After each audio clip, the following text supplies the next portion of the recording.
destroyed, but Deveron has been seen. Hello there, but what a dodge! People make fun every single one of them. Are you kidding? Each round, only one of them's been. Oh my God! So that was really brutal.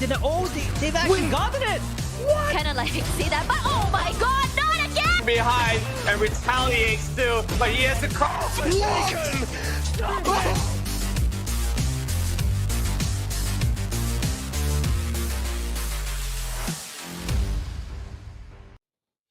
Hello, ladies and gentlemen, agents of all ages. Welcome back to the VALORANT Champions Tour MYSG. Hello, everybody. We have started off our playoffs yesterday with a bang, might I add. But before all of that, let us introduce who is on the desk today. My name is Lemonade, joined by Yolo Lee. Thank you so much, El, for a beautiful opening as well. And of course, I'm really happy that you and Josh, Zen and Viper, actually opened up for the first day of the playoffs. I think that was really great to see, especially since we're now finally reaching to the actual conclusion to the entire thing, right? So, of course, for those who was not able to make it to the playoffs, those who are still qualified still stand a chance to actually participate for Split 2. But however, let's get back to the matter of hand here to see who's actually going to be walking away with that nice, beautiful grocery money.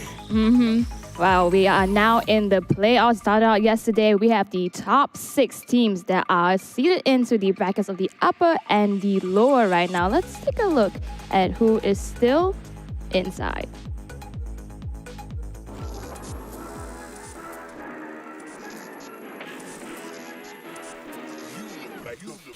Really, y'all don't know this, y'all in danger. I'm a threat. I'm a gamble with your life, cause you know that it's okay. It's okay. You know I ain't letting up, my foot is on your neck. Take my word for it, it's a promise and a threat. Really, y'all don't know this, y'all in danger. I'm a threat. I'm a gamble with your life, cause you know that it's a bet. It's okay. You know I ain't letting up, my foot is on your neck. Take my word for it, it's a promise and a threat. I ain't never really wanna flex my gifts, but I think it's my time, let me check my wrist. You can never dim my shine, I'ma keep on grinding till I reach the tip top. When it's just in my jeans and I ain't looking back, cause I'm feeling like Chris Cross. They can never slow me down, but they need to hate me, now I'm feeling like Chris. Rock with the team, cause you know that we winning, we with it, we going, we flowing again. I might just go by a Benz, I might just blow my advance, whoa. I did it all for the feeling, alive but I'm making a killing. I'm gonna break every ceiling, cause I need a million, but I don't need your money, you can pay me in respect. Cause once I do it big, what's to follow, it's a check. I need 100 bags, nothing more, nothing less. And the ops feel away, cause I'm next, I'm a threat. Oh yeah. Really, y'all don't know this, y'all in danger, I'm a threat. I'm a gamble with your life, cause you know that it's a bet. It's a bet. You know I ain't letting up, my foot is on your neck. Take my word for it, it's a promise and a threat. Really, y'all don't know this, y'all in danger, I'm a threat. It's a gamble with your life, cause you know that it's a bet. You know I ain't letting up, my foot is on your neck. Take my word for it, it's a promise and a threat. I ain't been feeling spectacular, flow so sick it's hazardous. Y'all still suck like Dracula. Sip this beat, let's back it up. And I don't care about critics, cause they talk too much. And I know that I gotta keep on grinding, finding myself. I ain't gonna stop until I know I'm a threat. You know, something about really good beats here that really knows that to set the mood for all this thing. I literally just hearing that music video and of course seeing all our top 6 teams here to play, I definitely can tell, and everyone can tell as well, that we mean business. This is no longer the group stages, not even the qualifier. This is the playoff, the one where we actually really try to set things in stone. Yep, and we actually got to experience the whole spectrum of it from the video itself. We saw, smiles, goofiness, and then we also saw them getting serious. The gloves are off. Oh yeah, we got the moves as well, man. Yeah, man. All of it in the works. But speaking of the gloves are off, here are the brackets they'll be looking at today. So yesterday we actually went through the upper bracket against Enigma Gaming and Todak, which Enigma Gaming went up on top, and Bleed and X10. What a banger of a game, 2-1, the full works of it. Unfortunately, this means that X10 has been bumped down to the lower bracket against Hey YAKINIKU, our first match of the day, as well as Todak and Louvre later on this evening. And as you can see on the upper bracket, we have Enigma Gaming and Bleed, who advance into match number 8, which will be the match for tomorrow. Oh man, and that match in particular is actually going to be quite the match as well, because not only is it the upper bracket finals, but it's also quite the grudge match, the revenge match as well, since it was Enigma Gaming who was able to topple Bleed East well. But of course, the game was not one-sided. It was not like 13-5. No, it was like 13-10, 13-9, in all three maps. It was, I think, one of the few series that people didn't expect to go for all three maps as well. So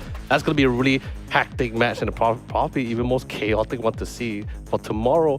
But today is just as chaotic because we are going to be casting the two particular series that is going to be deciding which team is going to be moving forward and surviving, and which two teams we're going to be saying goodbye. Yep. And as far as I'm concerned, there is no more smooth sailing in this entire tournament. Absolutely. It's not going to be an easy sweep. Like what we saw yesterday, X10 and Bleed, they went really, really close.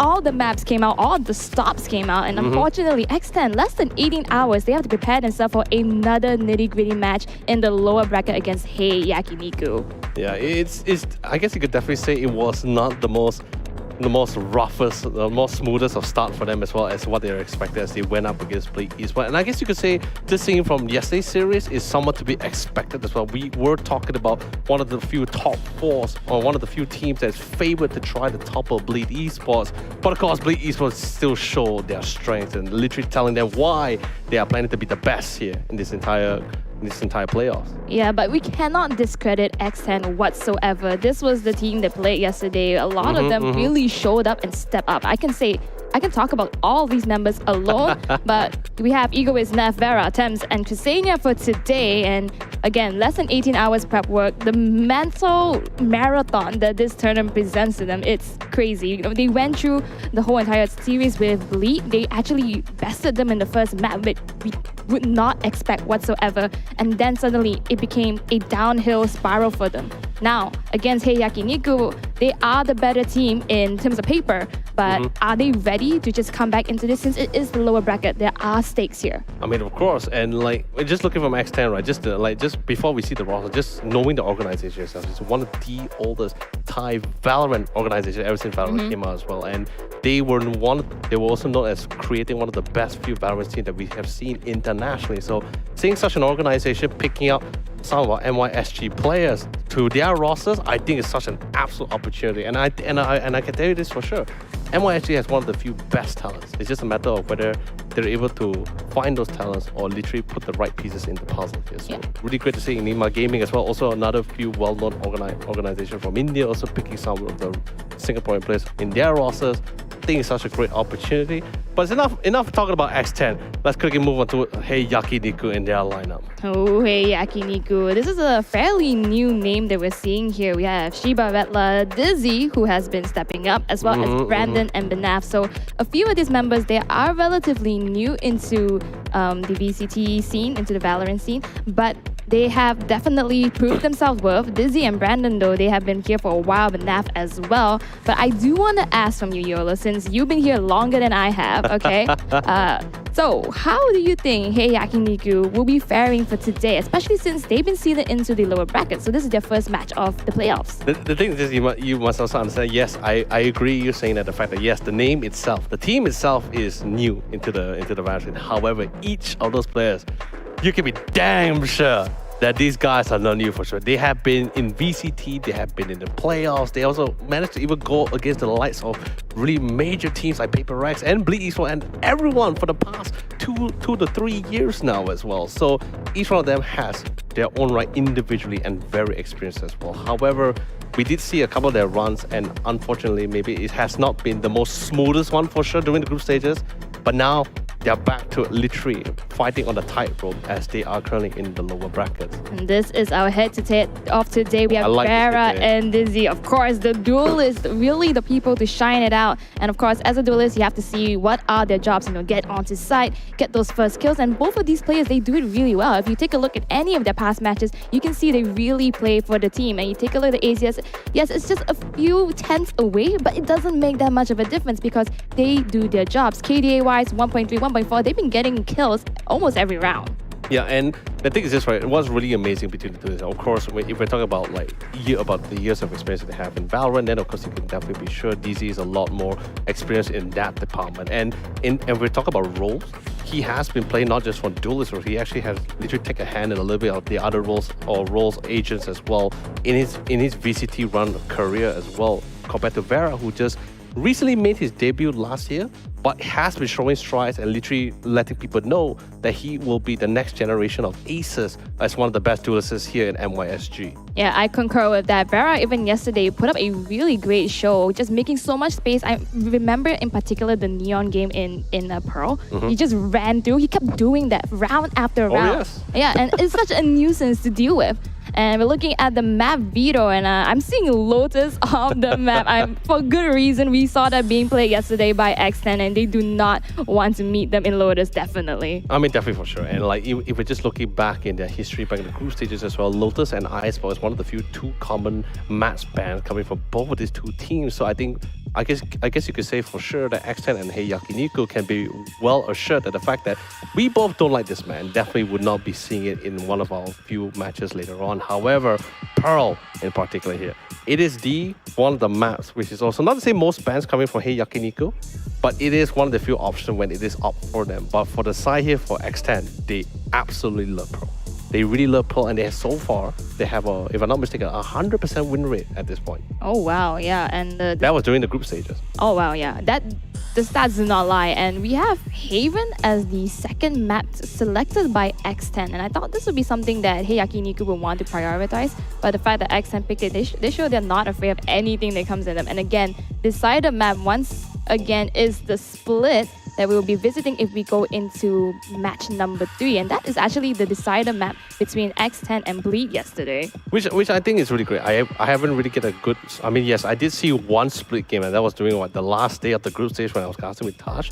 But I'm more surprised at the fact that I see X10 actually opting for Haven. Like, it is the one map that they banned the most during their group stage run. And then this is regardless of what team they were going up against. They banned it over the 3 to 4 times during the group stages itself. And for YAKINIKU, same goes for Pearl. It may not be one of their most bans, like I said, but to see them actually opt the pick for it, this is actually going to be quite the tough run, as this is one of X10's best maps. Oh, okay, I want to just correct you a little bit. Pearl is actually at 80% right now for X10. Oh, it's not yesterday. Oh yeah, because of yesterday. No, that's why I said during the group stages. Yeah. 100% win rate. Oh wow, so we are in for a treat. Pearl, Haven, and Split. I'm a bit sad we're not going to see Lotus. Of course, I'm sure YAKINIKU would not want to see it. I mean, I can't even blame them, let's be honest. For what Lotus brings, it makes the map of Haven look pretty much like a kid's meal at this point. Yeah. Because to what Lotus have, yes, the only thing similar between Haven and Lotus is the fact that they have 3 bomb sites. That's pretty much it. Yeah. The complexity, how you interact with the map, how you engage upon it, Lotus is just absolutely so superior compared to Haven. It's like Haven looks like a kid's thing right now. And when I look at Lotus, I'm like, yeah, that is scary. Yeah, I mean, you could say they're similar in terms of having 3 sites, but for myself, I feel like it's totally different because the fact that the entry points are not the same already. The Haven itself, you have so many lurking potential and abilities that you can possibly use, whereas for Lotus itself, it is less of, and then it focuses more on team play, and it really punishes you if you have no strategy coming into it. Actually, I'm really surprised that actually we're not going to be seeing the map of Ascent coming out from YAKINIKU in the first place. I thought maybe it was literally because it was up in the pool as well. But I guess also at the same time, they did a little bit, I wouldn't say really like anti-stratting, but I think they just did the most relatively or enough information or research to know that the fact that, okay, maybe Ascent is one of the maps that's pretty difficult to go against a team such as X10, who is very versatile in such common maps like Ascent. And YAKINIKU themselves, I'm actually surprised they let Ascent go on for so long, because in terms of track record, they're not having such a great time. As you can see here, 20% win rate over 5 games, so hasn't been smooth sailing. Yes, Ascent is the comfort pick for a lot of these teams, and I guess comfortability. Too. Yeah, it's supposedly their comfort pick, but out of 5 games, 20% win rate, it hasn't been such a smooth run for them. It really has. It really hasn't at all. And the same goes for Pearl. Fracture was also one of the few go-tos as well, especially when it is in the pool. And let's be honest, most of the team did manage to either ban out Lotus, Bind, Fracture, or Breeze when they were still in the pool. They literally do not want to try to mess with this. Only some teams were willing to tackle those maps because they have either the confidence to actually play the map or already did enough practices as well off stream.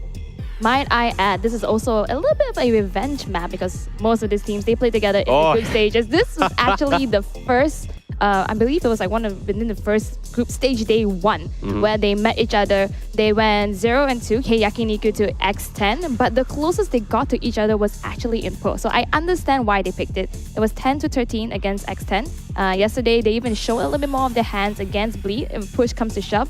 So I think YAKINIKU, they got a little bit more comfortable trying to pick this map and best X10. This is the agents we're seeing for today.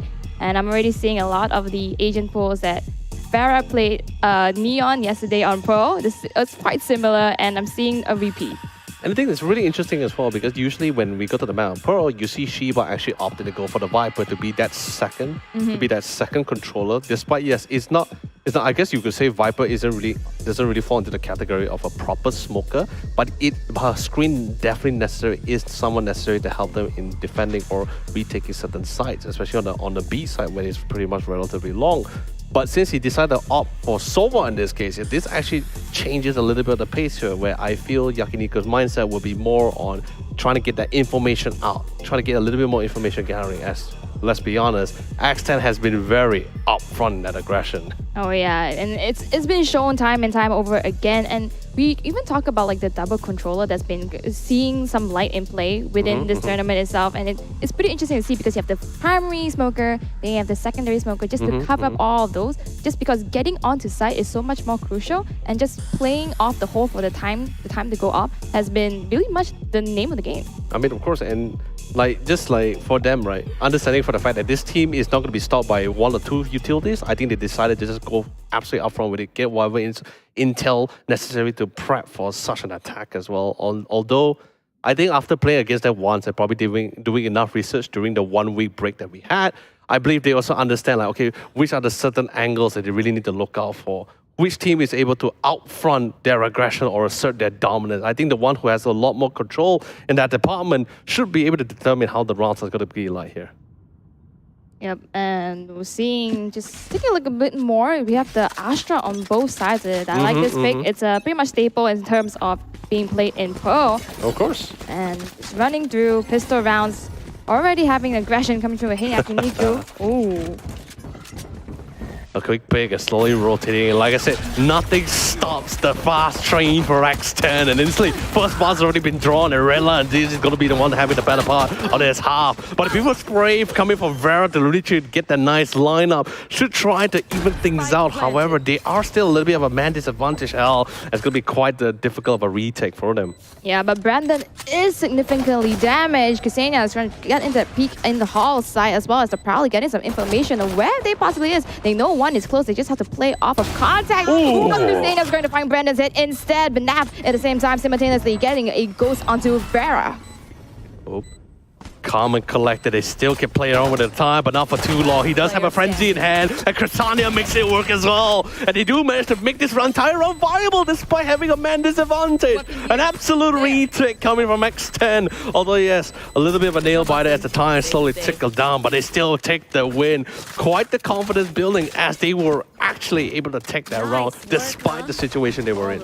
Yeah, a little bit of this coordination there, and it's just the fact that, you know, a lot of people play the retakes really well. I like the smokes coming in from the side of X10 Ksenia, and they're just distracting a little bit and just getting temps to make some movement go together, and that's just the name of the game. That's how they won the pistol round. Really needed a confidence booster. Now just bring it over. We actually see a Guardian pickup by Ksenia with the light shield. I see the confidence, I see the ego.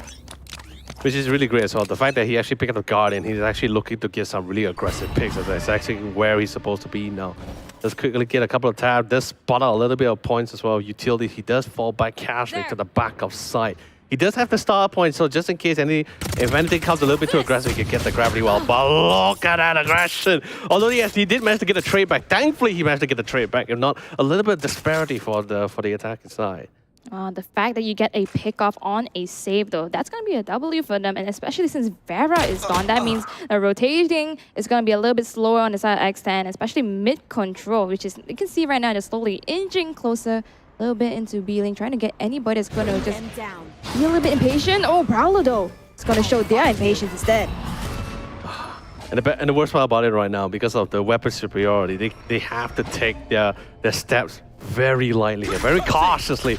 A nice fault line. Neff is not going to be able to connect on anybody, but he does get the audio field spotted out. Goes for a nice swing. Tries to get it to 2 with the gravity well. Does ensure Brandon's fate. And now last comes down to Redla, the last man standing. But at least he had the spike in hand. However, the disparity of only being all alone in the face of Thames, who's very comfortable with the hold on that he has. It's going to be an easy freebie, and X10 takes another point for themselves, only losing Vera in the process. Oh, well, it was a good pickup, but unfortunately, since YAKINIKU are playing on the attacker side, it was 38 seconds left on the clock. They needed to make the action work. Running through mid, though, wasn't the greatest idea because Neff, as well as a supporting teammate, was playing B lane, just holding it down. And when you are faced with Spectres, with this extra artillery that you cannot seem to put your fire rate into work, it's not going to look good. There was also the issue that they actually lost Dizzy relatively early, so they did lose the entry frag. But wow, Vera as usual doing his usual antics. But the best thing about this overextension, there's a lot of info about the fact that no one's actually engaging towards this B. Hence why you see now Thames already rotating his way towards the middle area, relatively close to the A side, just in case they decide to make their intention there. Since right now Vera has full control of the entire B side, and in terms of intel, you can definitely tell X10 is in the lead for that one. Ooh, look at where Thames is playing though. He's not moving. He's just really waiting for a reaction to come through. And that's going to be the indicator up in A site. Noise is coming through from Art as well as Main. Ksenia is forced to retreat, give up the site, but have 5 members for the retake. Spike planted.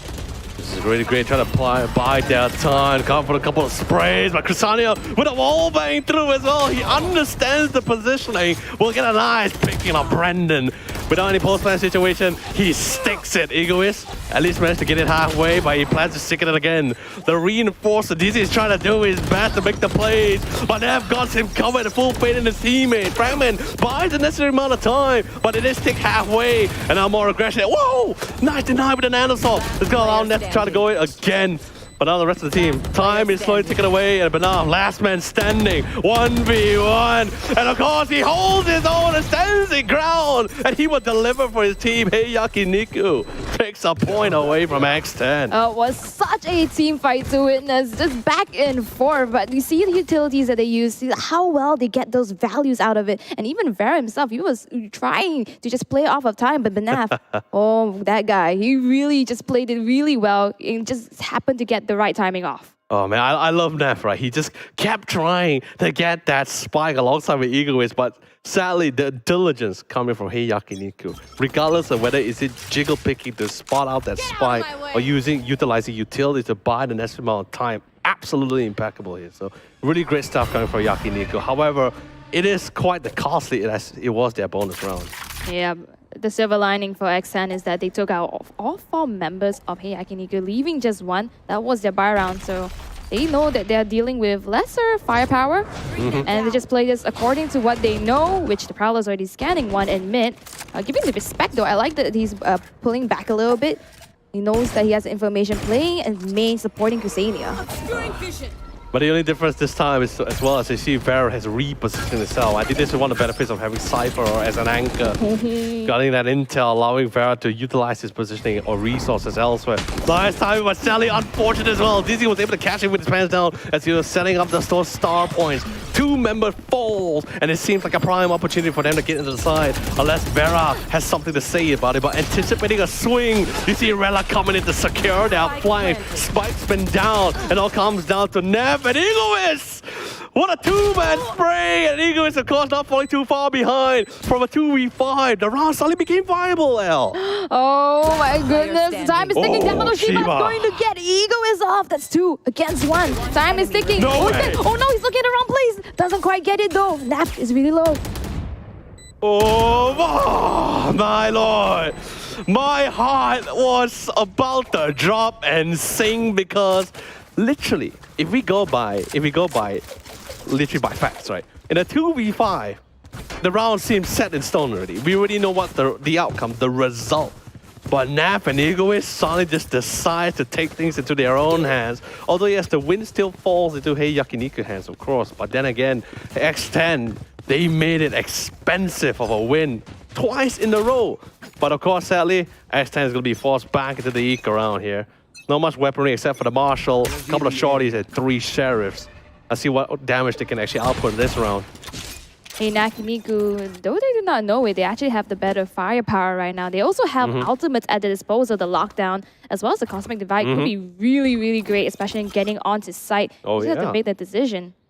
Oh, man. And then speaking of ultimates, we also have the Rolling Thunder, by far one of the few best ultimates that they can actually utilize at this moment for the retakes. And Cosmic Divide, Chrysania just needs either one frag or an ultimate orb. Also a great retake ultimate as well in this situation, despite the weapon disparity. And I'm not going to doubt their Sheriff's pickup. We've seen in multiple scenarios where these guys start popping off in an eco round as well. Although, yes, it's not impossible to win. It's just a lot more harder as usual. Oh, but Ksenia, what's standing away in that ultimate is going to be 1 point, and he has a shorty, so he's going to bank onto the A main. But YAKINIKU did not bite in the bait. In fact, it looks as though they are inching their way closer into a B push. What's awaiting them, though, is a Cypher, especially with the stars as well drop on the side of Ksenia, and that is the Cosmic Divide that's coming with an indicator. They are just proceeding through. 30 seconds. Eagle is trying to hold down the site, but presence is detected. He is one man here waiting for the rest of his teammate. The Cosmic Divide, though, does give a sense of security. By the time Spy's going down, they're hearing a lot about it. There's a lot of movement as well, but they know for sure they have control of the round. They already set up the post plans, and don't forget there's even the lockdown if necessary. But I don't think it will be because they know for sure they are currently on the eco round. Unnecessary utilities, however, Egoist gets one but instantly traded back. Damage is slowly tickling away. They have the control. Barbera has the damage though. Can he make a little bit more though in this situation? They're trying to go for the trade, but instantly Neon pops the element. Trying to do the shock and all, but DZ will shut him down, cutting the power at its source. And YAKINIKU takes the point, and that also means they are in the lead by 1 point. Man, it was almost really close. Vera popping the ultimate, really going through. It could be anybody's game. But I believe the fact that they gave out quite a lot of the map control. They had nobody in flank, and hey, YAKINIKU, they had full idea of this. Play all the way at the back, just playing off of each other. They were really smart. No lockdown in expense even. Only at the expense of Cosmic Divide. Although, yes, it almost seems quite costly, but the win is still a win regardless for YAKINIKU, and I think they're very satisfied about it. This is one of the few top teams in the group stage and the playoffs as well. So if you don't give your all now, then when will it be? Because this is literally the last series. Because if not, if YAKINIKU loses this series, it's pretty much bye-bye. And that's it. They lose a chance to get some grocery money for themselves. But of course, back to the situation at hand. A lot of control, Vera getting all that intel. This time positioning himself towards that long, anticipating a potential pick. But at A side though, absolutely stacked. That body system coming from Thames and Nav is going to play a crucial role here in terms of that choke point towards that main. But can they actually survive the clash from Dizzy? We'll just have to see, El. Oh, Dizzy making his way through. Prowler once again, as per always. Always seems to be getting somebody. The value of these Prowlers from Thames though, they have been humongous so far. Don't forget we have the lockdown as well, and Rena's in position too. Rolling Thunder, Chrysania wants that frag and he gets it, and this is Spike carry as well! They lost full control of Spike, now the rest of the team has to come back to reclaim it. But in such a precarious spot, they will have to go into the dance of the line and try to make something out of it. But look at the positioning coming from Thames, getting them right at the back of their heads. They never saw it coming. Spike. Last man, Dizzy. He got the intel, but what about the other corner? Both crossfires has been set in stone, but the one to be the final nail in the coffin is going to be Egoist. Oh, textbook cross setup on the side of X10. And again, the Cosmic Divide just gave him so much value, played it off. They were really close though. Hey, YAKINIKU just have no idea where to look at. X10 running away with that. An aggression, by the way, being rewarded. Oh man, that was absolutely great. And the best part, they shut down the possible the only person with the ultimate that they were requiring to actually literally entry into that site. So really well done, really well utilizing of the ultimate of the Rolling Thunder. Instead of using it for retakes and scenarios, they use it to be as aggressive as much as possible. And Vera, what an entry there! Quite the warm greeting coming from Brandon here. And then you know what that means, El? Instantly, no more smokers. Denied their controller. Yeah, that is crucial. And they only have so much space right now. They're moving together as a unit up and mid. Yeah, they can have the reflex and everything, but that's all the space that you have. Without their dedicated smokers, Their option of entry is very limited right now, unless they frag out, but VALORANT Thames is literally denying them from all angles, and he's playing to seal the deal with the quad. Fast lane swoop in, but Benar absolutely more comfortable, but Thames with the better weaponry will seal the deal here. But then again, Vera very brave. Again. Yeah, this is looking a little bit more like yesterday's game right now. X10 and Bleed, they've been going on and on super fast at the beginning of the round. Like, hey, YAKINIKU, they've been taking it a little bit slow. Of course, they were saving, but I think X10, they had enough of that. They decided to just run it down, get the early pick off, a really crucial one as well, because it was Brandon. No smokes meant no easy way into sight, and mid was the only option. That was a tough call for that in that situation as well, since although they did have the mid control, but I guess you could say they were really boxed in instead. But Gravity, very well, just buy the necessary amount of time. A little bit temporarily vulnerable, but then again, that plants the seed of doubt. Aldro comes in to get some necessary intel, pops the Nebula, gets it nice and close, and they will never expect this aggression. Vera finds one, gets Dizzy, a big pickup as well, and even forced up the Hunter's Fury to create the necessary amount of space and the lockdown. Oh, all these utilities being used just to counter it out, but one player is detained. They're not checking that though. They don't know. They don't know. Excuse me? They don't know.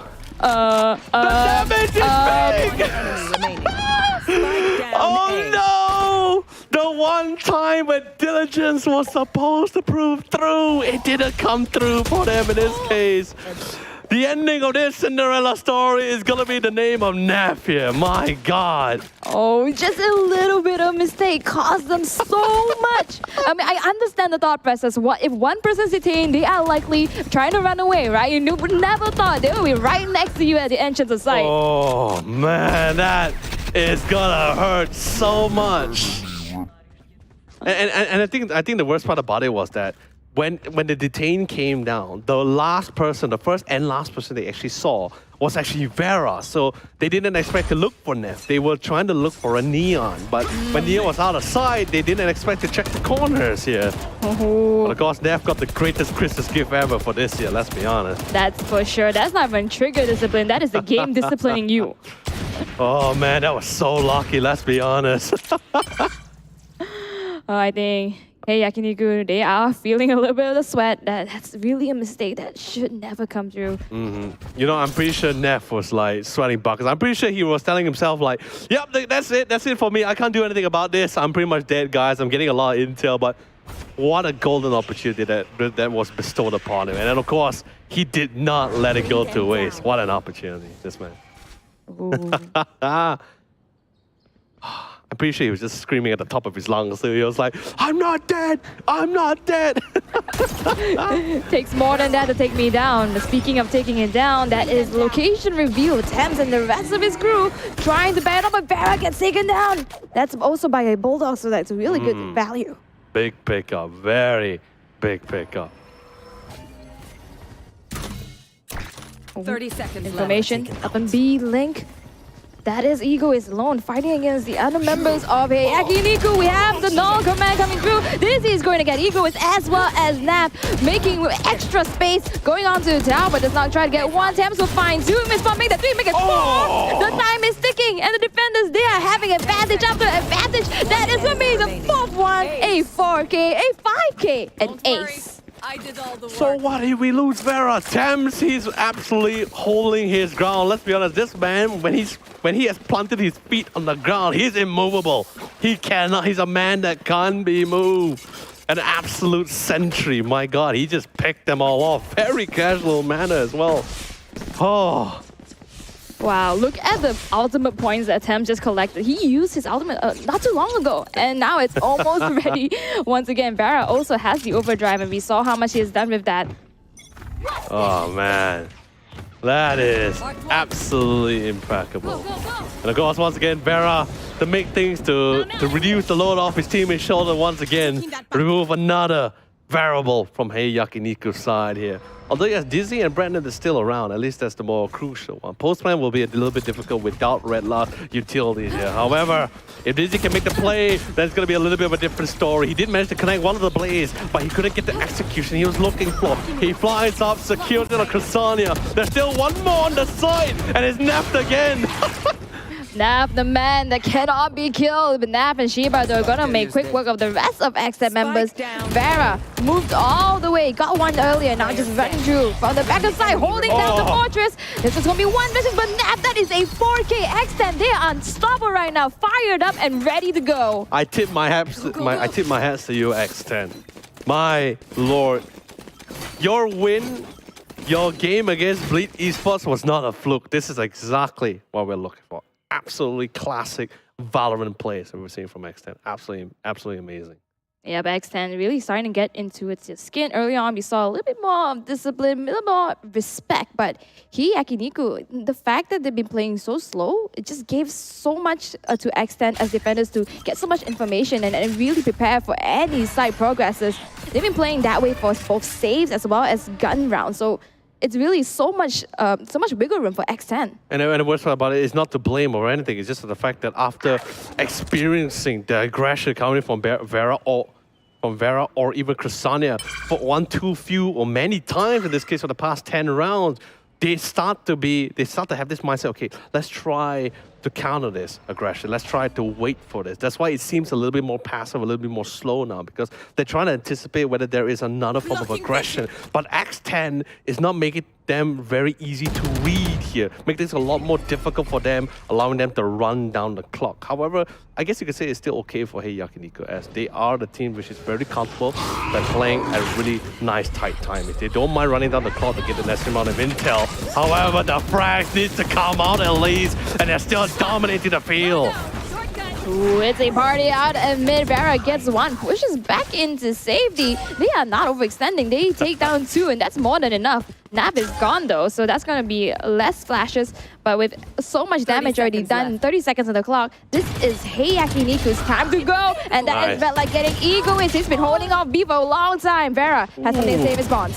Oh, so close, but at least the damage has been done. And that's going to be sealing their fate. I love the fact that there is Redline was able to get so much control towards that B side, literally overextending themselves, literally almost setting the pace. Just sadly enough, there was not enough time. They were able to just deduce where is the final point of impact or the attempt for attack. That's why you see Vera was just in time to reinforce. Despite losing Egoist from their first clash, he was at least there to seal Red Last fate there. Yeah, and I think right now, YAKINIKU, more than ever, they need a little bit of a mental reset. It looks as though they're going to try to rush down B. I think they might have an inkling that Vera might push. That's probably the decision maker, try to get the early pushes. But no one's going to bite the bait. Instead, a really big Haunts as well coming up from B lane. They know they're not there. That means there's only one place else to check. I love it, right? Instantly, everyone for the side of X that just rotates over. Doesn't second guess it. Doesn't even think about it. There's no for sure that amount of confidence and belief in their teammates.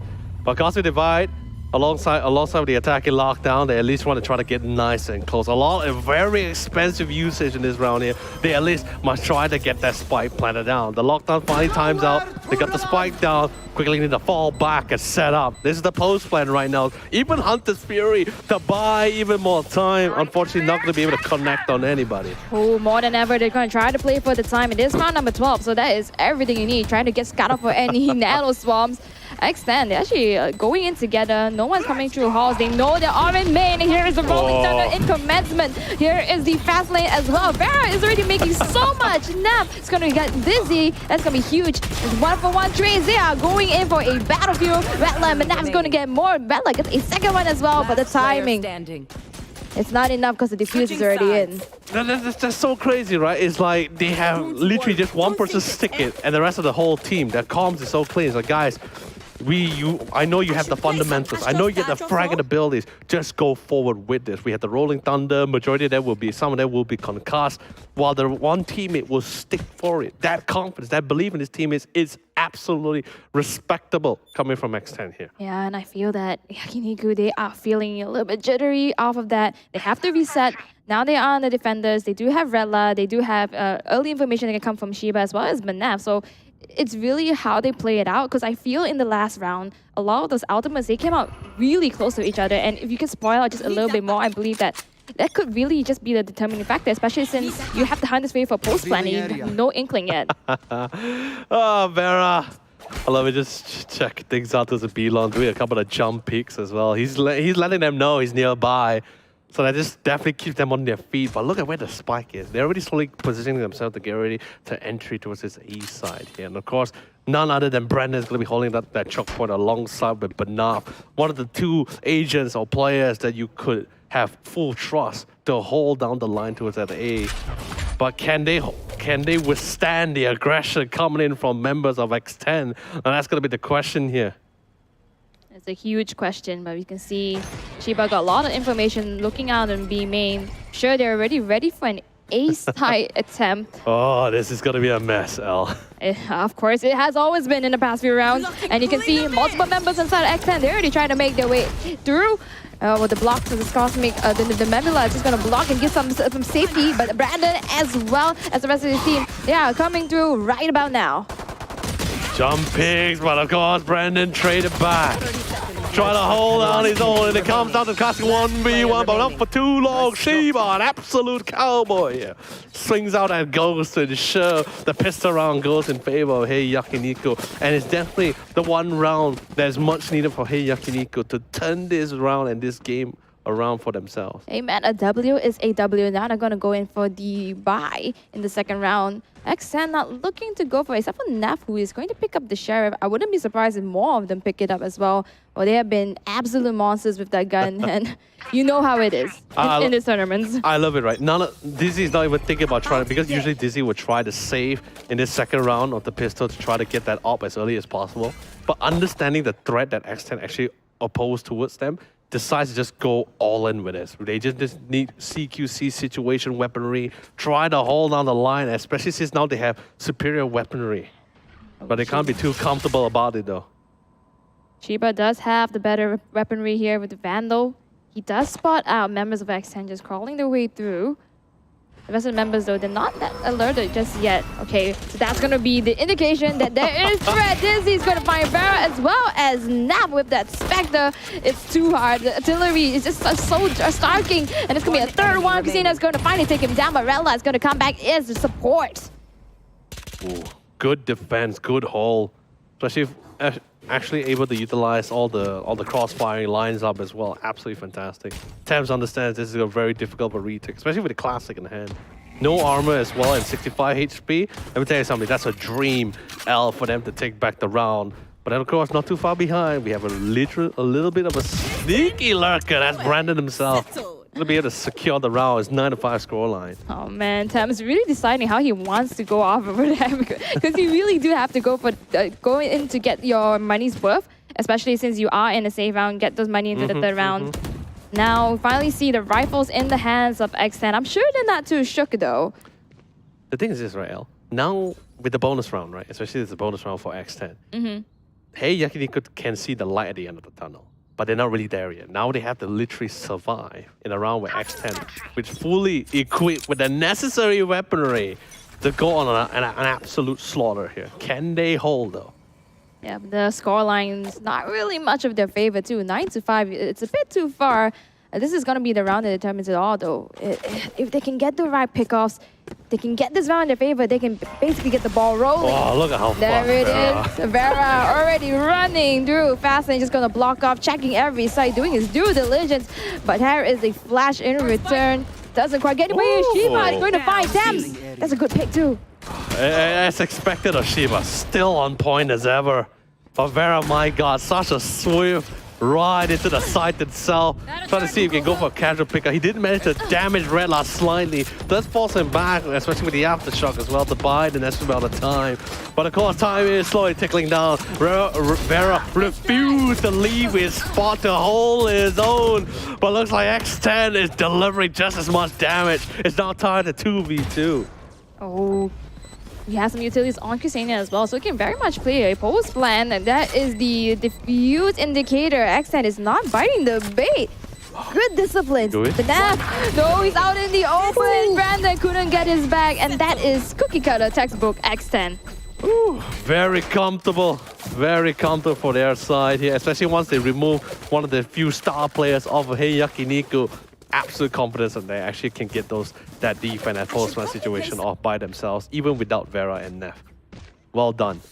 Well done indeed. Hey YAKINIKU Now it's going to be the rifle round when Thames also, he has just purchased a Spectre. He was the first one to go down, and that's a really good pick for YAKINIKU.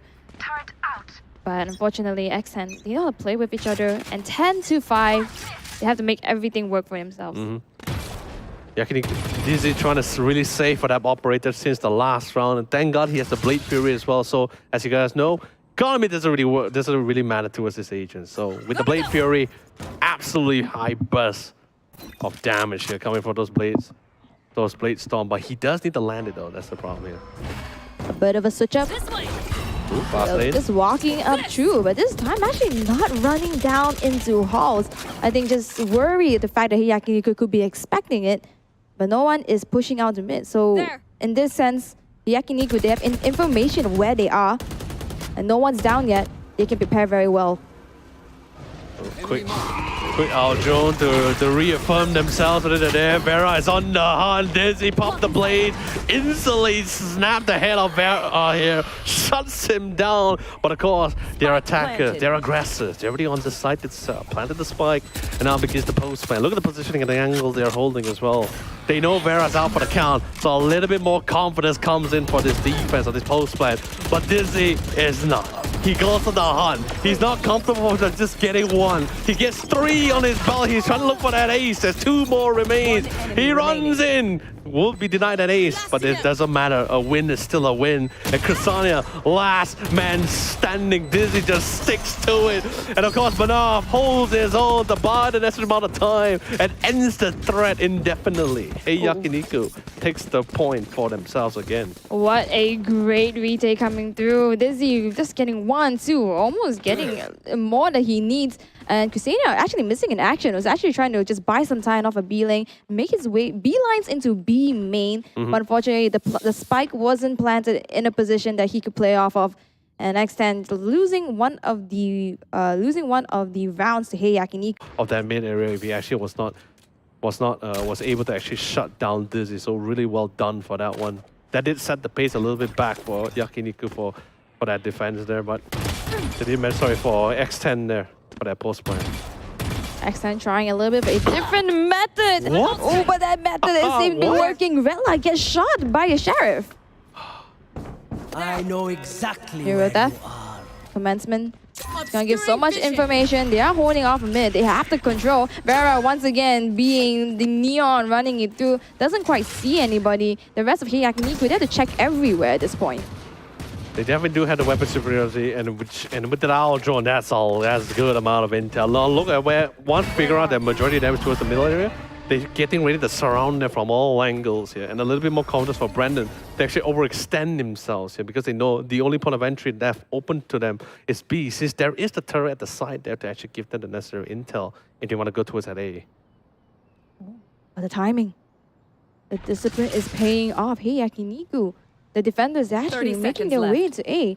It's too quiet. They figured that it might be an A instead because there's no push towards that B just yet. So I guess you could say patient was really the virtue here for X10 here.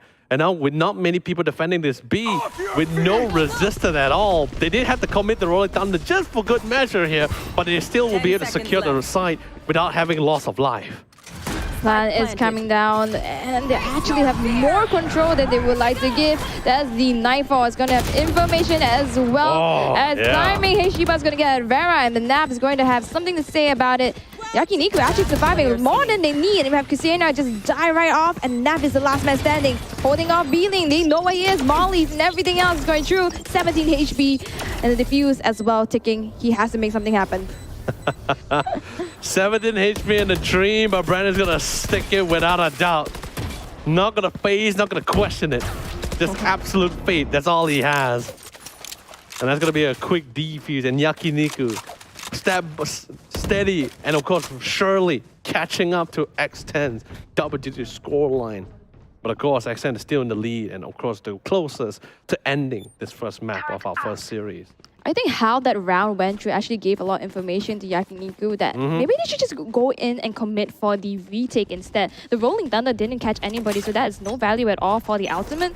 They got the site, but after that, YAKINIKU members were swarming them out. Even if they had the position, the controls, it was a bit too difficult for them to hold it off. Bring them down. Now, of course, with the operator in Dizzy's hand, if he's able to make it work, it's going to be a massive impact. Vera, wow! That execution in, couldn't be more certain than that. But Rella, very comfortable, predicted it, read it, was able to execute his oppressor for it. Both two members down. And this is before even hitting the 1 minute marker. What an absolute loss. Entries and their initiator. Now, this is a lot more harder for X10. Yeah. Hey, YAKINIKU, very comfortable. I think X10 is trying to go for an A-link, an R to A-link push.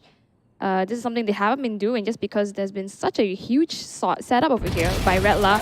And Banaf going to find Chrysania lurking a little bit, and that's going to be no smokes. You just have Ego is enough. Yes, you have the fault line, but Brandon is at just 6. What are you going to do? Right there. Oh, this is so difficult. Egoist tries to hold his own. But in a 1v4, 67 and a dream.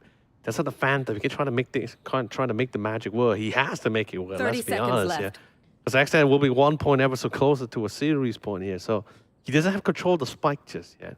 He decides to take the long route back and see if he can catch them off from the back line. But look at where Dizzy is positioning himself just to give his teammate the necessary security if a flank were to come in. Time is short. He cannot take that long route. He has no choice but to attempt the spike plan. But Banaf at the crosshair, very comfortably set. And an easy set and done.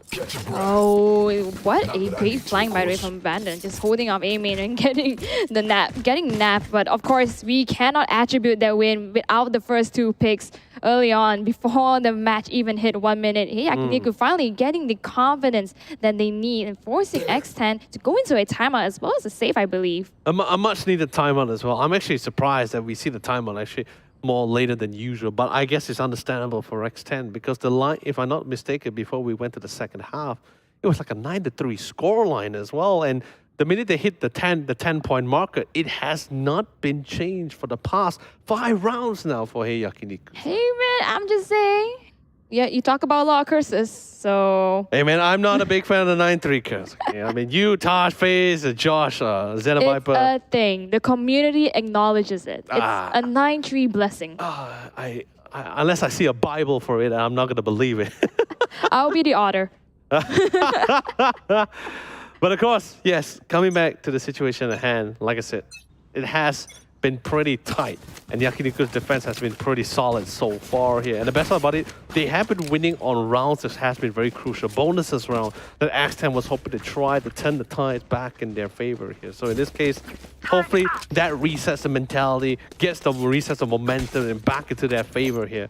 But in this case, Vera looks like it seems he's going to be very aggressive with the Spectre in hand. He's going to be trying to run in. He's going to be taking the lead charge as usual. Standing ahead.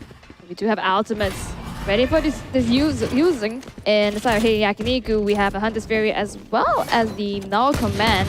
Farah doesn't look as confident as he is previously, just running through. Obviously, they are saving, so they have to play a little bit more disciplinedly, trying to get any pickoffs. But Hey YAKINIKU, after that round where they just played a really great retake, I think that's what they're going to be doing for the next plan. Which is great. Not much losses, not much tags either. Very minimum utilities was used to try to delay that, but that didn't stop X10 at all. They managed to get the spike planted down, but here comes the Hunter's Fury. I love the attempt going with the shotty, and he makes it work as well. Massive damage has been done to set the pacing, and Neff and Terrence trying to hold their own, but with the martial hand coming to Banaf. A rifle was not needed. A classic is all he needs to finish off Neff. Oh, I love the change of pace. Hey YAKINIKU finally getting a bit more comfortable. They know what works. They're playing towards their strengths. And X10 themselves, that was a save round. But I believe that also gave them some inkling of what works and what doesn't work. I think the best part about it was that they actually managed to accustom to the style that X10 has been throwing at them, which is this really fast plays, getting right up in their face, trying to make them as uncomfortable as much as possible here. So as you can see now, they position a little bit more back, trying to play with those angles, crossfire angles in particular here, really to help secure their defense line here. Even for the retakes as well, they already sort of know for sure where they need to hit, which angle, which entry. So it has been relatively simple for YAKINIKU so far, but not to say simple in the sense of fragging out. X10 still brings out the damage for sure. Oh, what awaits X10 though is going to be it's gonna be a star as well as a turret. So even going through, that's information they are proceeding to be laying a lot of all the space that YAKINIKU is holding. They know where to look at, and X10 suddenly they are confined. Just confined and dizzy. Oh, smile for the camera, Vera. That's gonna be a nice snapshot for sure. Simple pick. He lost their entry here. And of course, Dizzy is not out of the count just yet. Does a quick updraft to see if he can spot another play to go for the face. Still gonna haul out that angle. Another updraft. Finally spots out Chrysania. Gets the ping for that intel. Now the rest of the team is slowly converging into the position, except for Shiba. Shiba is still holding his own towards the B side, but he is slowly making his way towards his A. And there's only 40 seconds on the clock, so not much opportunity. And of course, Dizzy spots the hand. Missed the third shot, unfortunately. But Banaf will be able to get his target. Nanya is still alive by having the duelist down. Ego is going through and getting the nab, but a bullet to the head. Dizzy, third shot with that operator. Can he find the fob? X10 Thames is already revealed in terms of information. Gets a second one. Shiba's getting down. Dizzy is holding really close with a shorty. Shorty damage a little bit too far, but Thames! What a clutch! What a play for the man! When things was going so right for YAKINIKU. A little bit, they let down their guard for a second. The temptation that Thames had provided for them came back to bite them, and X10 pulled through. Oh, that's gonna be costly. Dizzy has to rebuy the operator as well. And I think that's the wake-up call that YAKINIKU needs as well. And X10, this is exactly how they came back, right? They had impossible clutches, and then they started steamrolling. And that was the round that X10 needed to win because it was just reset them back into ecos here. So a much needed round. But of course, Shiba again shutting Vera down. Oh, playing a really risky angle. He does get Vera as his prize, but is that just gonna be a fluke because he's in the middle of the fray, but he gets a second one. Talk about a fluke, talk about getting a 2K. Oh man, this is tough. They did manage to get the respective trades. They managed to tie it in terms of and numbers of manpower here, but then again, they're still not really on the site just yet. But look at Egoist. I love it. He's playing the lurker role, trying to cut anyone off during mid rotation because this is one of the few times when they are literally the most unguarded here, since they are trying to make strides into try to go for that rotation as quickly as possible here. Oh. But not much information. I love it. See, they don't know much about it. They have kept themselves hidden.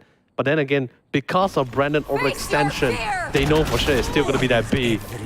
Ooh, a good pick off. Vetla's going down, and the hat goes on. Shiba's going to find Thames in return. All the way in mid. That is Brandon. He has to run and try to play off with Shiba. He is also damaged, 56 HP. Taking their time with this. Knows the angle, spots the flashpoint, evades away from it.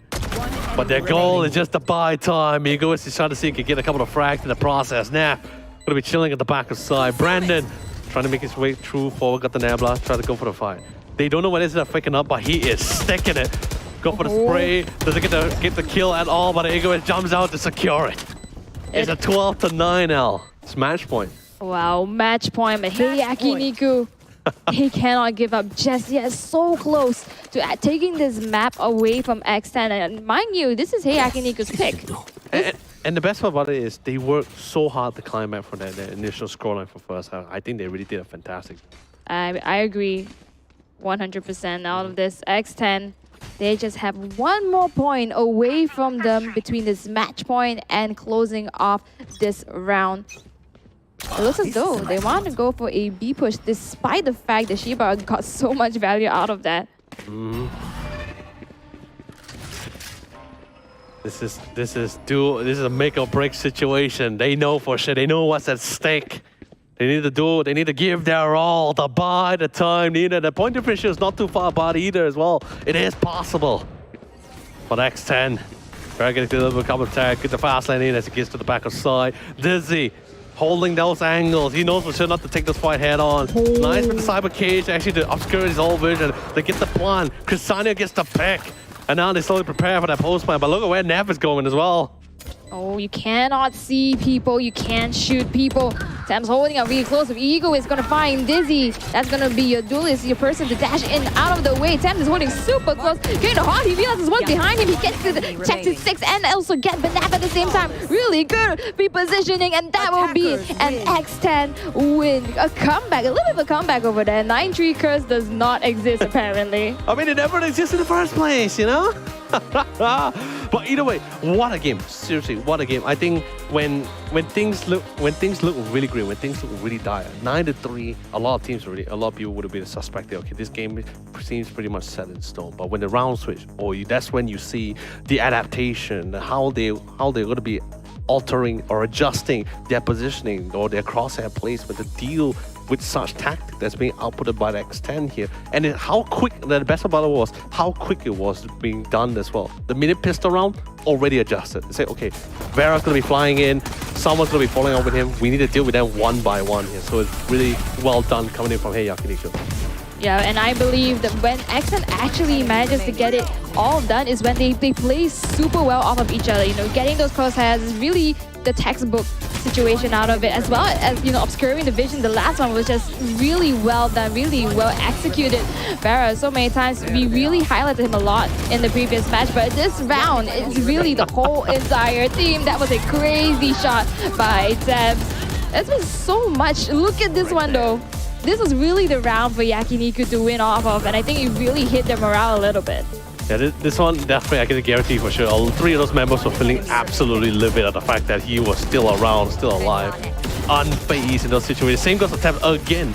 If it's not Neff, it would be Thames in this kind of scenarios as well, pulling up all these kind of stunts, which is unbelievable for us to see.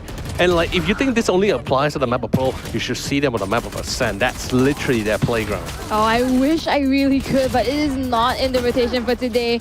But I love the fact that X10, they're playing this really confidently. You know, even just now when Thames got that 5k, like he had full utilities, but he did not use them. He was just dry peeking and getting those kills unscathed. What a way to showcase your strength. And then like even the repositioning coming from DZ as well, like he doesn't really stay at one place for too long, especially once you get that operator. I think that's pretty much why they try to deviate away from B, because they understand like, okay, there's an operator, DZ already popped the operator. Try to evade away from those positioning where the operator will actually shine a lot more better than them. But he shifted all the way to A lane. They never would have expected that at all. First picking, I thought first picking I would say that's gonna be a free. Second and third, I'm like, okay, that's too much already. Oh man, so many things are just getting away unscathed. And Hey YAKINIKU, I do believe they were adapting just a little bit too slow in the beginning when they were the attackers. They have to set up the pace, and you can clearly see they are much more comfortable when they are the ones to react. But because of that, just losing too much rounds, if we had a little bit more of a gap, I believe that Hey YAKINIKU could close it off and bring it overtime.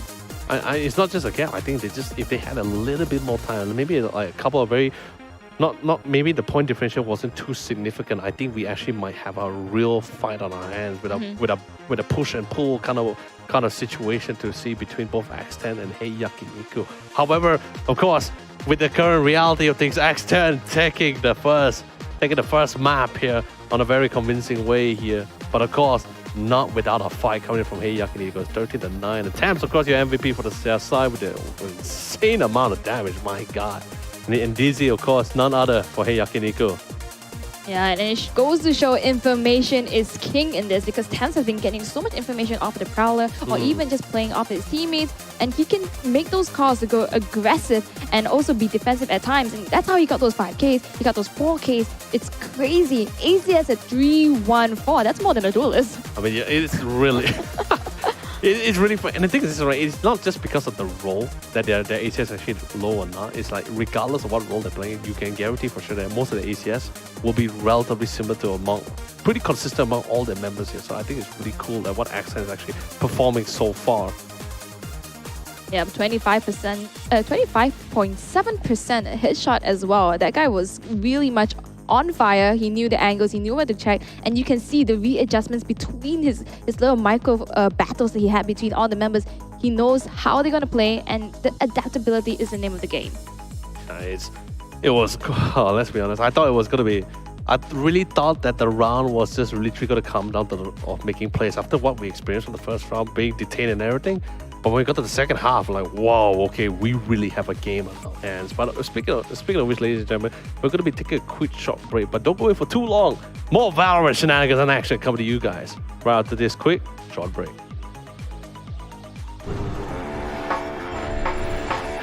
Hello everyone, we are from X10 Esports. As you may know, X10 Esports has previously fielded a full Thai roster in the year 2022 VCT circuit, but currently we are fielding a full Singaporean roster competing in the MYSG region, and we hope to be a force to be reckoned with in the upcoming Challenger stage. Hello everyone, I am Nev from X10 Esports, and my main role for the team is to be the in-game leader for the team. So basically what my main role is, primarily give a call at the start of the round as to how I want the rounds to be played out, and the team will proceed from what I call. Additionally, I also play more of the flex agents in the team, be it the breach, KO, or perhaps a duelist if the team needs me to fill up the shoes. So moving on to Vera, he's the duelist for the team. As people may know, he's a very talented individual who is able to put a high amount of kills on the board, and his main role is to go into the bomb sites with the util that we have set up for him and try to get an entry frag. But even in the case where he is not able to get any entry frags for us, we are still able to close out the round and win the round basically. So moving on to our next player, we have Thames, who is the initiator for the team, which means he plays most of the Sova on Fate on most maps. But more importantly, his role in the team is to keep our team morale up, even when we are facing a deficit and when we are losing in some games. He's always the one cheering us on and ensuring that we always have a chance back into the game. So moving on to our next player, we have Prisenia, the role of the smoker of our team. And he's always someone that we can count on and lean back on as being a good anchor point for our team. In a sense where enemies are entering his bomb site, he's always good for the 1 or 2 kills, which always helps us and enable us to be into an advantage when we are retaking the bomb site. So lastly, we have Fane, who is playing the sentinel role for our team. So what Fane does is that he is mostly the lone wolf on the other side of the map and is always catching the opponents off guard when they're rotating off the bomb sites. As for himself as a person, actually, he's a man of few words, but it's a very deadly one when he's in the zone. I think I can only perform in Singapore server, man. I think the only way we lose is if the opponent somehow manage to convince the admin to play in Hong Kong server. I think LAN tournament will be easy for us. It's quoted by Nev, I don't think we have any notable opponents. For us going into this tournament is to eventually become the champions of this tournament. But we should also be proud if we manage to get a podium finish amongst all the decent teams in this tournament.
destroyed, but Devron has been seen. Hello there, but what a dodge! Every single one of them. Are you Each round, only one of them's been. Oh my God! So that was really brutal. They've actually gotten it. Kinda like see that, but oh my god, not again! behind and retaliates still, but he has to call for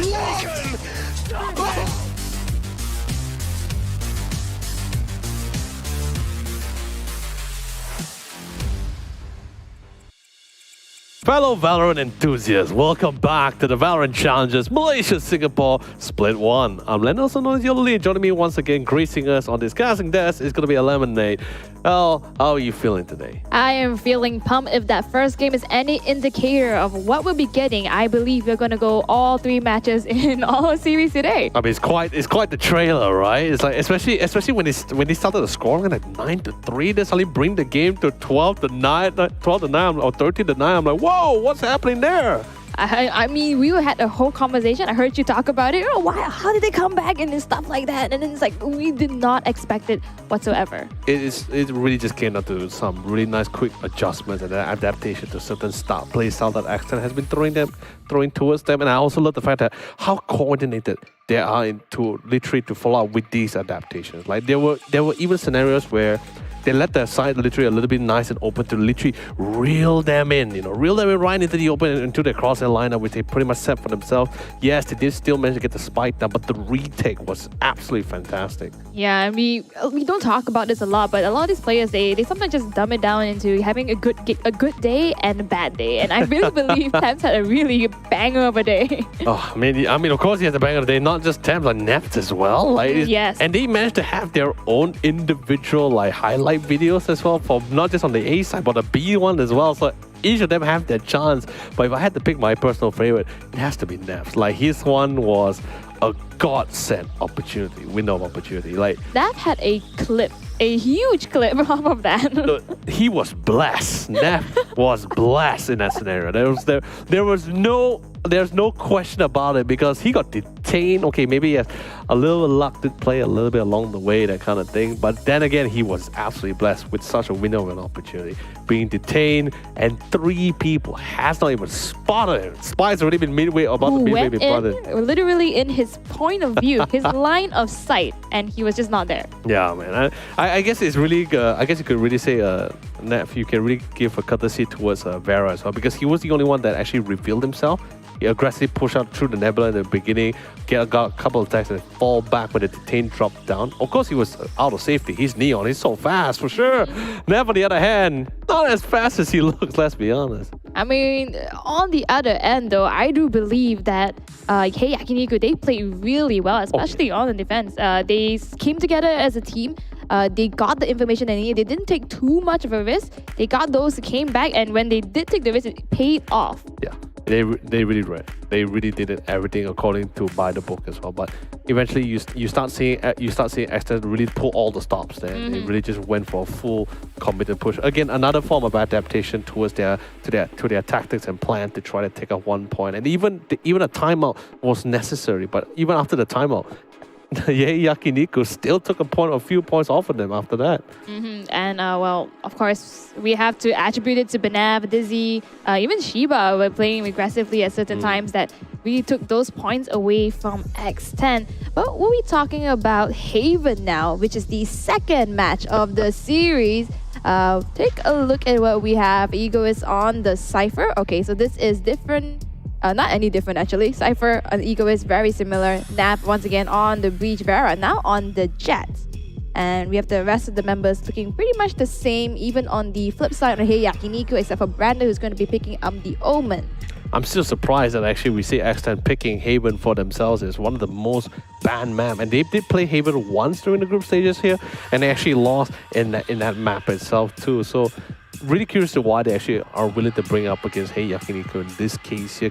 It could be a punishment map for the side of YAKINIKU, or maybe they want to just try to test things out, like test the water before they actually try to utilize it towards the other teams in the upper bracket. But we may not know whether they're going to make it through unless YAKINIKU decides to pull in all the stops here. I mean, YAKINIKU, they had a pretty good run so far in the split, 2 games in Haven and 100% win on it. So once again, a bit of a questionable pick, but it could be something up their sleeves. A similar retrospect could be exactly what happened yesterday between Bleed and X10 in Lotus. You know, maybe it's just something of a wild card they did not expect to pick.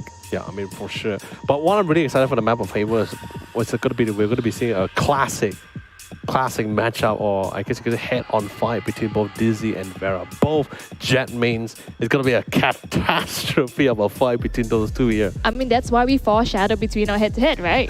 That's why we have the Jet to Jet right now. So we get to see who is the better Jet. Oh man, that's tough, man. I'm not even confident enough to actually call it out. But of course, ladies and gentlemen, let's quickly jump into the map of Haven here to decide who's going to be going out for this, because this is either potentially the last map that we have here and saying goodbye to YAKINIKU, or they pull out quite the magic out of that magic hat of theirs here and we bring it to the third map, and that's the map of Split. Yep, and well, Haven itself, it's been a comfort map for a lot of people. I know some people who really like this map, and this is their map of choice to be their favorites. We are seeing a little bit of difference here. We have the Cypher inside of X10, well, and Red Last playing Killjoy once again. Perfect stuff for Flying Watchers. Just a bit of a difference. I just would prefer the Cypher a little bit, but I guess Red Last is the comfort choice. And the thing is this, right? Cypher for the hands of Egoist has been one of the few oldest and comfortable pick for his end here, especially right after the buff, which is like after like how many years now? So, a much needed buff. But he's also one of the few best anchors that you have for the side. And in terms of intel gathering, also pretty great. Tripwise also a pretty decent counters against the Prowlers as well, really trying to lock them in place. So let's see how they managed to pull through. But Thames, Sky, despite being tagged, he doesn't mind dropping down a couple of pre-fire to see if he can get lucky for that one. Oh, I love the crouch inching closer. YAKINIKU is playing a little bit more carefully. Once again, location's been revealed though. They either have to commit or commit to another site. Up on top of Heaven, though, is Thames, who's there to greet them. He's been playing the verticality like a god so far. Dizzy just shuffled his way out. Oh, but with the Nebula, he saw him, taking him down with that Sheriff. A huge pickoff. Very big, and that's their entry fragment as well. 30 Instantly, the seconds left. momentum shut down. But look at who was able to lurk all the way to the backline through B main as well. And of course, there's Red La himself here, courtesy of the Rat King. Able to get all the way to the back line. Nice timing with the Paranoid. Does force Nav back from the connected link. And they know for sure, they have confidence that the A link is fully secure thanks to Redla, courtesy of Redla. Still hasn't really spotted Thames yet, so that's why he has that crosshair placement, anticipating his rotation coming soon. But the spike has already been planted. But I guess you could say in a way, they're really boxed in here. I love the puns. Thames, though. I like the vigilance he has. Brandon's going to find Egoist. That's going to be indicator that they are looking for blood. Defenders, they have time ticking. The clock is ticking. There it is. Finally getting one off Brandon. And the defuse is coming through by Nap. They just have to hold it up. They're already overrunning them. Oh my lord, and that's it. That's all she wrote. And the best part about it, despite the oh my god, that was so close of a defuse as well, by the way. 3 seconds away. But let's talk a little bit about facts, right? Despite the off angle positioning of the spike plant as well, and that's why when they went for this long rotation through garage, they thought they could actually try to clear out middle area or courtyard in this case here, and they figure out like, hey, wait a minute, it's not here. And I thought they were going to be in a little bit of a pinch. However, Chrysania just doesn't give a dang about it. He just ran in with the frenzy. He knows he's going to at least get a couple of pickers from this. I guess I just didn't expect he actually get 2 in the process. Yeah, I really did not thought that X10 would make it there in time because it was pretty much a really long rotation. But the fact that there is no information given is also information, because then they can only deduce it to either B-Link or maybe A-Link. That's where they ran through. But you see, that's the thing. They also lost control of the B lane, of course, courtesy of Brandon as well, as he was able to pick off Egoist here. So really well done despite the disparity or lacking of intel. X10 still managed to just outgun their way to victory here, securing the much needed pistol round, giving them the edge here. And of course, looks like Tem saving out on the weaponry as he maintains the Sheriff. Vera, not planning to save for that operator, picks up the Guardian. Like definitely going to be playing with a nice angle there. Oh, Yakiniku is a bit in a pickle. They can't go for C. They know that Cypher is locking it down. A is pretty difficult to go through, and that's exactly why, because Vera has a Guardian is holding it up. Fallen is coming through. There is the plant, but there goes the planter right next to him. Brandon has the angle hold, getting him down, and Refract comes through. But here is the war zone down in the courtyard. Diffuse coming through. Fault line, Redlock's gonna find Thames. One enemy remaining. My lord. Oh my lord, L. That was cutting it a lot more closer than it's supposed to be.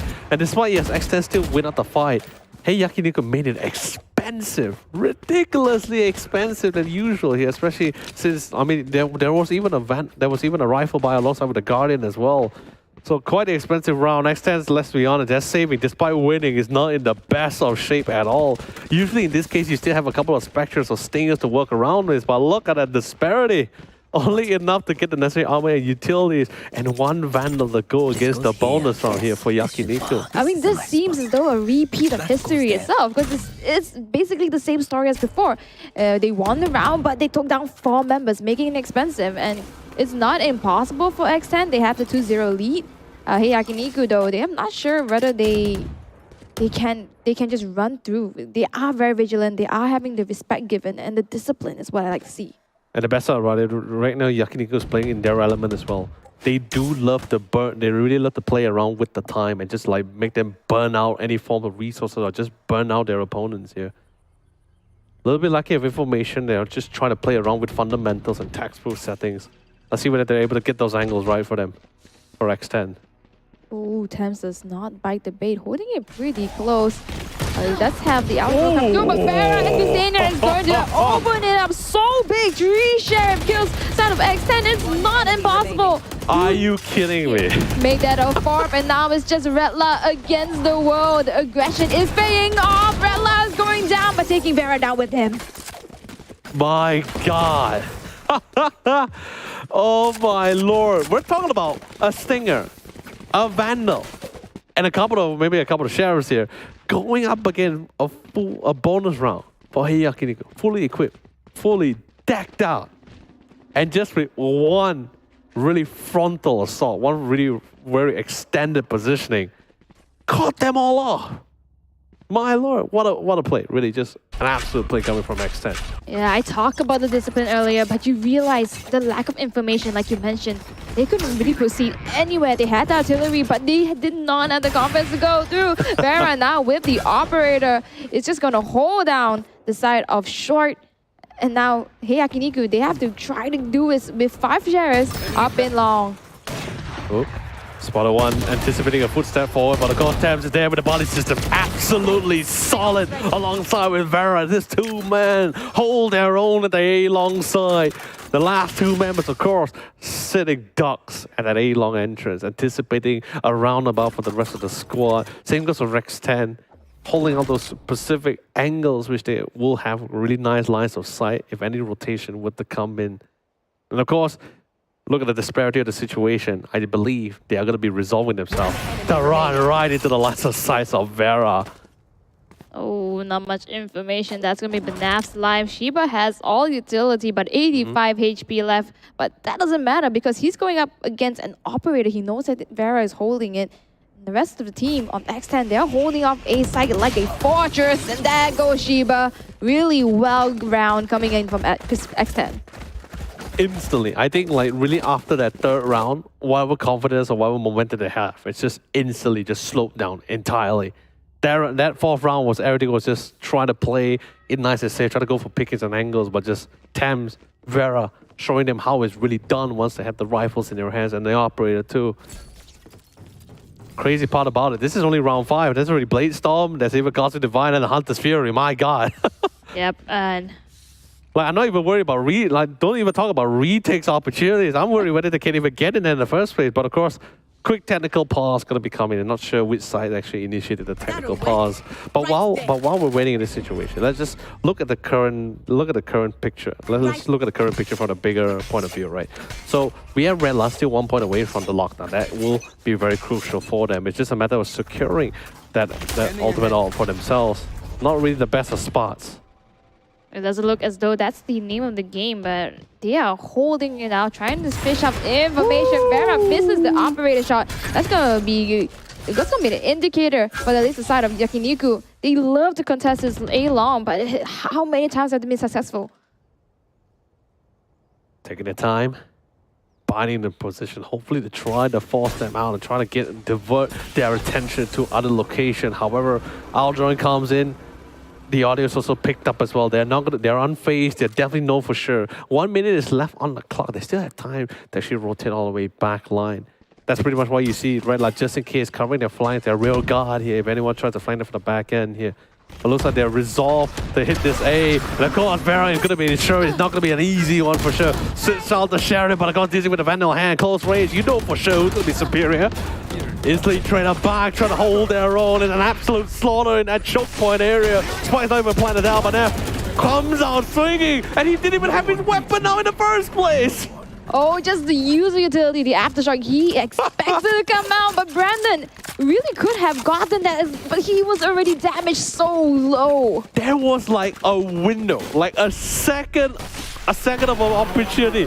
Right out in the open, no weapons out, but he still survives it through all. Naff, this man is an absolute chat. He's unfazed and unafraid of anything. in most scenarios, people usually after using utility, you fall back, at least get the animation, your weapon out and start to go for the swing. Neff, absolutely what a mad lad. Oh. But if anything, that is a one step closer for YAKINIKU because they at least gotten it down to 2 members, one that wasn't even on to sight. They're going to be more confident here. Blaze Storm's going to have some value as he finds Ksenia. At the same time, the enemy jets coming through. Dizzy is going to get one more out of it. The rest of X10, though, they are a force to be reckoned with. Shorty into Redler's face. Whoa, man. What a clusterfuck of a situation with utilities and weaponry.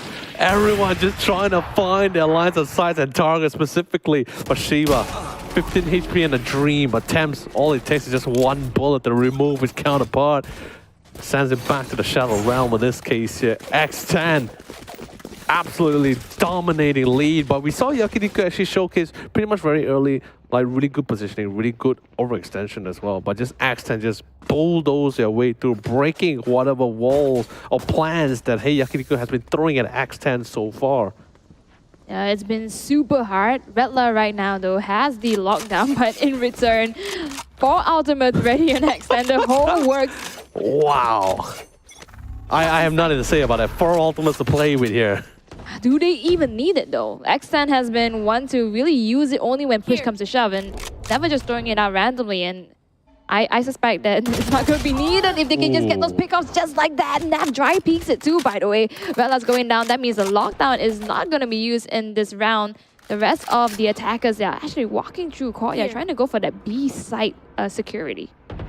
They need to try to find some gap or some chink in the armor here that X10 has been showing against them, because so far it seems that the defense coming from X10 seems impeccable, impenetrable here. But once again, they managed to get the spike planted down, but Hunter's Fury instantly popped up, denies the plant, forced them back.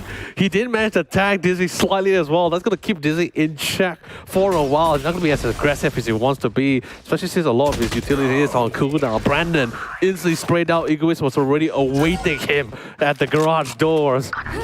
Spike's been planted out. Time is up to yes here. Varan did manage to chop the tailwind, and he's confident. He has 100 HP and 50 armor. He's willing to take that fight head on. And of course, Thames and Vera body system solid. Keeps moving forward, one step at a time. And they're going to be able to secure the round. Oh, that was exactly what you needed. The coordination coming from it. You heard the spike come down, and then suddenly, Hunter's Fury, you have the rolling down, they're just pushing them back, forcing them to just retreat. They were in shambles. They were sprawled all over the map, and then getting that flanker off, the flank watcher off, holding up at garage doors. This is exactly what you need from X10. They are looking like a well-oiled machine. It's really fantastic. Like, and the thing is, they don't really worry about thinking about like just saving ultimates. If they need to utilize it, they'll utilize it, and they just keep recycling it. Whatever it takes to actually take that win, and it's much necessary as well. There is a lot of scenarios, despite the scoreline as well. YAKINIKU is also putting quite the pain towards X10. The only problem is they need to try to break through that initial entrance of a defense, but Vera and Nev keeps denying them constantly. Oh, that is your main entry to Dizzy. Just taken down, just punished for pressing W, honestly. And Ksenia is going to see one more. He gets the readjustment. It's not even close. 30 HP, Ksenia surviving that. And the worst part about it was that, like, coming in from Vera, just repositioning to the B, towards that B side. Saying, you know what, hey, they haven't been hitting A for quite a while. I tried to reposition myself, and he just got so much frags out of it. I don't think they even anticipate Vera because they have been quite comfortable since B hasn't have. They didn't really have much conflict until the Spike actually was revealing himself. So, or Spike was going down. So, didn't really anticipate that Vera actually repositioned there, and that really catched them off. It hurt them so much. Yeah. Seems to be another attempt into the mid side. Vera holding down the fortress. This operator even giving a warning shot through the wall. Does not get one. But Dizzy is going to be found by Ksenia. Just playing around the nebula is exactly what you need to do. Taking that back. Need that back. And Dizzy tried to find that opening of a gap. He really tried to gamble it out. He had a frenzy in hand. It's understandable. It's garage. Not much engine to play with, but Ksenia just playing at the edge, play with his angles, confident about it. And aftershot, my god, forcing Red Line in the open, but he still takes the pick. But Vera comes in with a collateral on the other side. Quickly switches out for the play style to get the third. Unbelievable. But you thought you see an action happening on the other side. Oh, that paranoia, Brandon. You got it. You did him dirty right there. Vera absolutely obscured from all vision there. But of course, Ksenia, it's going to be the final nail in the coffin here for YAKINIKU and an X10. 9-0 scoreline here. 9-0, really sweeping it up, but not without a fight. YAKINIKU proving when push comes to shove, they can make miracles happen for themselves. Every single time, though, it's always as though they are just like 1-2 steps behind of winning the round, and it's so difficult. They've been trying mid time and time after again. Just I guess maybe the Red Last lockdown is what they want to go for, but they can't even break into sight. It's been extremely difficult so far. And the best part about it, so far I can see that YAKINIKU, it seems like they're really charging up as many ultimates as possible and trying to use that to really try to change the pace of the round. They did manage to get the lockdown this time, and they also have the Rolling Thunder to play alongside with it. Don't necessarily have to wait for the Hunter's Fury. I mean, it would be great for the post-plan, or maybe try to push them back to create some form of space. But I think they're just going to combine it right here, right now. It's enough to really keep them at bay. Enough to keep them at bay. Temps is holding the A-Ling, though, giving notice of his presence as well. They can't even walk in scot-free. Temps is holding in the cross and playing together with the Naf. He's getting one, getting two. That is the third one. Could be the fourth. He has to reload, but he has someone as his backup. Oh, unbelievable. The friendship that they have among each other to control the body system is absolutely solid. Nothing will break that friendship between those two guys. And despite the ultimate being used as well, X10 dominated the scoreline, 10-0. 10-0, what a sweep. And earlier on, you said they were piling up the ultimates. They did invest Bella's lockdown, but it was not enough. Look at the call because he just walked in, shot the next one, found one more. He knew one was tagged. He positioned it, and behind him, there was one person ready to have his back. The problem was the fact that because they have so much momentum, adrenaline running on the side here, or the minds of X10 members here, despite even the lockdown, Neff, unfazed, refused to leave until the very last second. Nice ball line though, that forced Vera back. Did this create a little bit of an opening for themselves here? Temps does switch positioning because at least this way with the Vandal hand, CQC is a lot more better. They do have the crossfire and they are literally diverted from their attention away as Temps was given an opportunity to go for the spray down, but a quick trade back was happening at the same time. 2-3 here, but Banaf is really in the best of health. And of course counter utilities for the defenders as they utilize the Cosmic Divide. Ksenia unfazed, last man Banaf, 15 HP and a dream. Goes to the swing, can he make it work? But too little, too late. Neff will pick him up with a spray down. X10. 11-0. Could we be seeing a possible 13-0 scoreline in the playoff? I mean, when you compare the first match, you would think this is a completely different matchup. What was 13-9? YAKINIKU really fighting it out, but now 11-0. It seems as though the morale has been beaten down, especially since X10 having such really strong wins in the beginning of this round, just snowballing all the way to this point. The YAKINIKU, they are round 12. They have to make this work for themselves, but I really think they need the switch up at this point. They're having an absolute field day here, an absolute field day for themselves. But they're getting a lot of audio cues, hurt the Aldrin as well. And of course, with a click pick up on getting rid of the Aldrin, I don't think they know that Egoist is camping at the chubby corner. But the Hunter's Fury literally make things even more worse, and they remove Sheba here. A man down, but they're not out. Oh, taking down his counterpart, and Vera is gone. That's a huge pickoff too. Now they know that at least A Long, the person that's holding down A Long, is no longer there. They could easily waltz themselves through, but the rest of the side of X10, they are holding it down like a fortress. In case of any rotations, they're not that decisive either. Without Sheba with the recon down as well, and how to re-scout things out, this makes it a little bit more difficult. So they're going to start to resolve themselves here. They're still the operator, and of course, Brandon comes on top. But remember, Egoist is still hidden in the chubby. They don't know he's there. But of course, getting enough intel, they decide to try to rotate the other end, and Egoist decides to reveal his intention and remove Brandon from the playing field.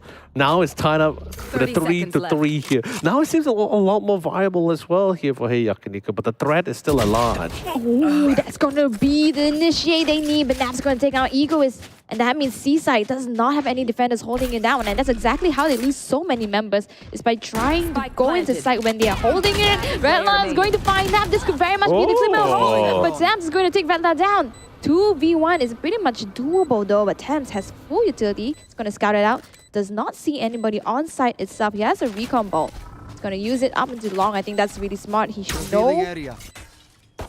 Oh, there's the pistol. Cubby's one.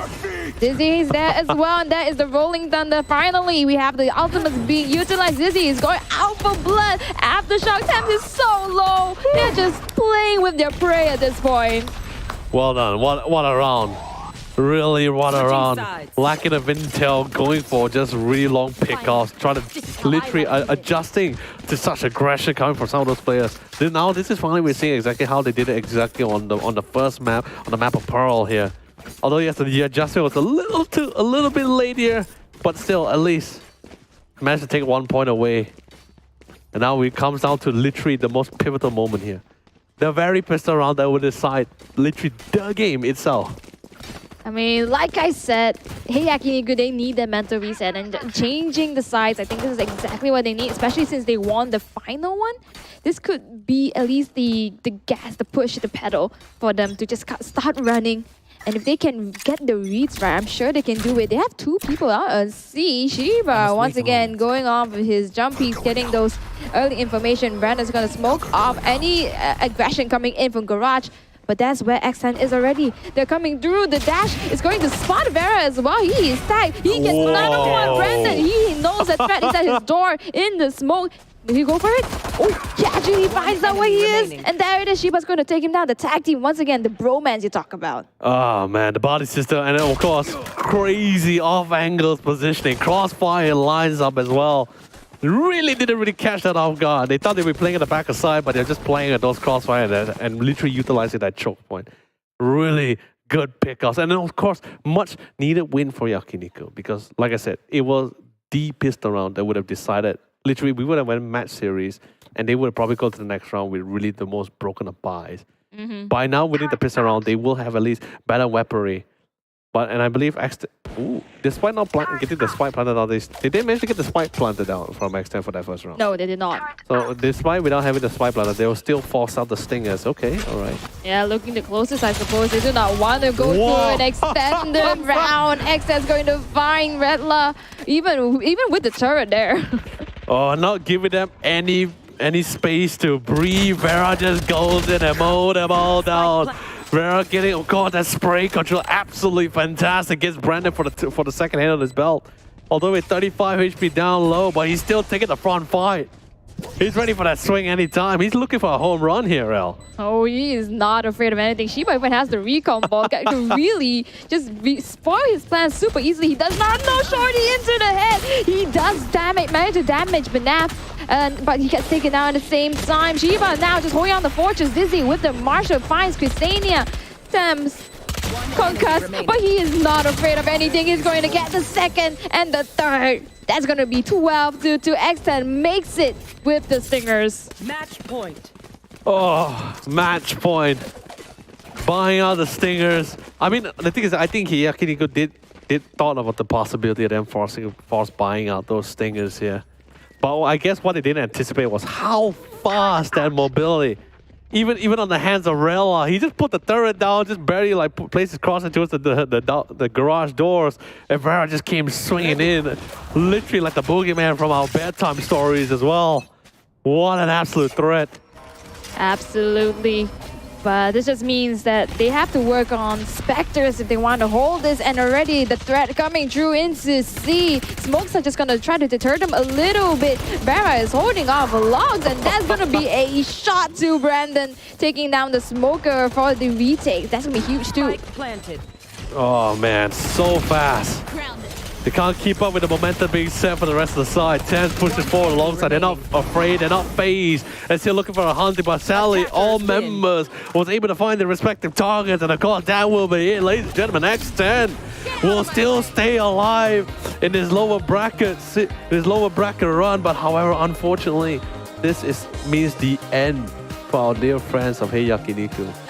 Hey YAKINIKU, it's not over yet. I mean, you can still come back, but unfortunate. Split two. Exactly, split two. But X10, congratulations. What a convincing win, I would say, off that second match. We thought it would be close, but did not expect that it would run into double to single digits. I mean, especially since like after we watched on the map of Pearl, right? We're like thinking like, oh my god, okay, so now we actually see a potential fight on our hands. You know, I expected a push and pull between both of these two teams, but literally it was just action. It was literally Frag City coming from X10. There were some adaptations, some reads coming from Hey YAKINIKU member to adjust to certain scenarios, but when it really came down to just fighting those angles, those peak battles, X10 just toppled them. You know, Haven, it is that comfort map for a lot of people, and I really see the confidence coming through from X10. If they're not pushing in, then we are going to push out instead, and that's how they exactly played it. And again, the buddy system you always talk about, back and forth, playing off those cross angles, those off contact situations, they play that really well, especially with weaving around smokes. I usually never go into them, but this is how they play, and they play it so well. And the best part, they really catch you off guard, like something which shouldn't be happening, something that's really unexpected. This is exactly what X10 likes to do. Really unorthodox tactics.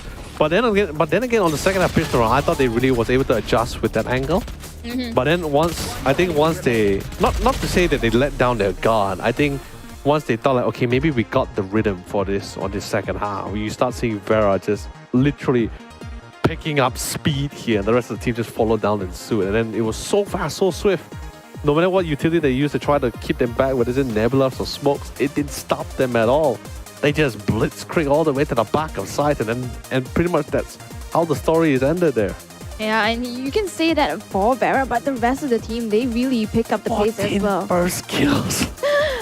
14 first kills, even on the defender side. They started on defenders, by the way. Yeah. Oh, sorry, no, they started on attackers, by the way, and they really went with it, all that. Even defenders, they got the first kills too. Oh man, it was an absolute slaughter here. There's nothing really I can say about it. Just really great fundamentals. I think they really got it hands down. And I guess you could say really understand why X10 members actually saw the potential that this roster, these players have individually here. And speaking of individually, it's not to say that Hey YAKINIKU is not that quality. Individually, they are quality. Definitely for sure. Hands down. Not any player can get to the VALORANT challenges by like sheer luck or anything here. They got here by themselves with their own skill sets here. And well, most of the times we talk about getting dumped onto the lower bracket being an unfortunate situation, but a lot of times we actually see the Cinderella story, the comeback, where they start out in the lower bracket and then come all the way back up. So this is the wrap up, 2-13, very convincing for X10. Once again, Vera as the MVP with 365 score on combat for first kills. And on the other side, the Redla takes it this time as the Sentinel on Killjoy. Yeah, but the thing is this, this is actually the light that we are supposed to be seeing Vera in. Because I think like the entire time when you hear Vera, you see Vera, this is exactly what you're expecting. fast pace, entry into the site, create as much mess of it as possible, creating the necessary space for his team to just really follow up to set up their utilities or just follow up with their damage to just really control the entire map alongside with him. So this is exactly literally how Vera is supposed to be. And I'm really happy about that. The map of Pearl, there was a little bit of struggle, which is understandable because that's how the map was meant to be designed. But Haven here, really fantastic. Which then gives me a little bit of a doubt to why in the world would they ban Haven so many times. But I guess it's understandable. There are some teams who are more proficient and definitely more confident on the map of Haven when they go up against them during the group stages. But still... Yeah, but still indeed. But unfortunately, we won't be seeing Split out of this just because it closed off. But we have the MVP in, and it is none other than X10 Esports Vera. Again, with the Jet, with the Neon being so prominent on both maps. Going inside 365 ACS as well as 20 kills just on the previous map alone. Now to talk about the first one, has been so prominent throughout the whole entire game for his teammates. He has been shocking us since his debut from last year. He's still shocking us now here for this year as well. And of course, more events to come. And this is just the very beginning of the year. We still have Split 2 and even towards relegation later on. So a lot more action we're going to be seeing from this young talent. And of course, the rest of the members here as well. I do hope to see Hey YAKINIKU, at least their roster or their members again back in Split 2 for sure. But either that, we beat you, Hey YAKINIKU, adieu, and of course, Hey kudos. Bye, Nakiku. Oh, yeah. The naming, man, I swear. I mean, it's just in the name. I'm sorry, I had to do it. But with that being said, that means we have an interview in schedule with X10. And I cannot wait to ask them a lot of questions. Like, number one, was that a thing between Neff and Vera when he got locked down? I really have to highlight that. Right. Oh, but I'm really curious who we're going to be having this interview with here. See, that's the It real could be anyone. We had the coach yesterday. Like anyone in particular though. That's the real thing.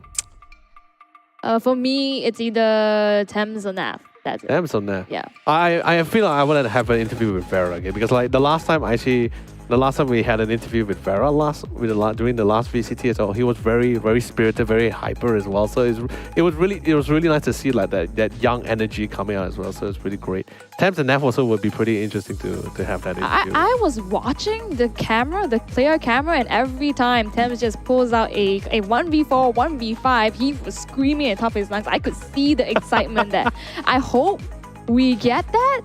Oh, we do get that. I just got word. Oh, okay. Oh, okay. So, with that being said, ladies and gentlemen, let's invite Thames onto the big screen and give him a warm welcome. Hey, hello, Thames. Big Hello. man. Oh my God. Okay, first things first. Congratulations for keep yourself going across towards this entire playoffs as well. But most importantly, how does it feel? You just pretty much got out from a really crazy game against Bleed and also still surviving the lower bracket as well. How are you feeling?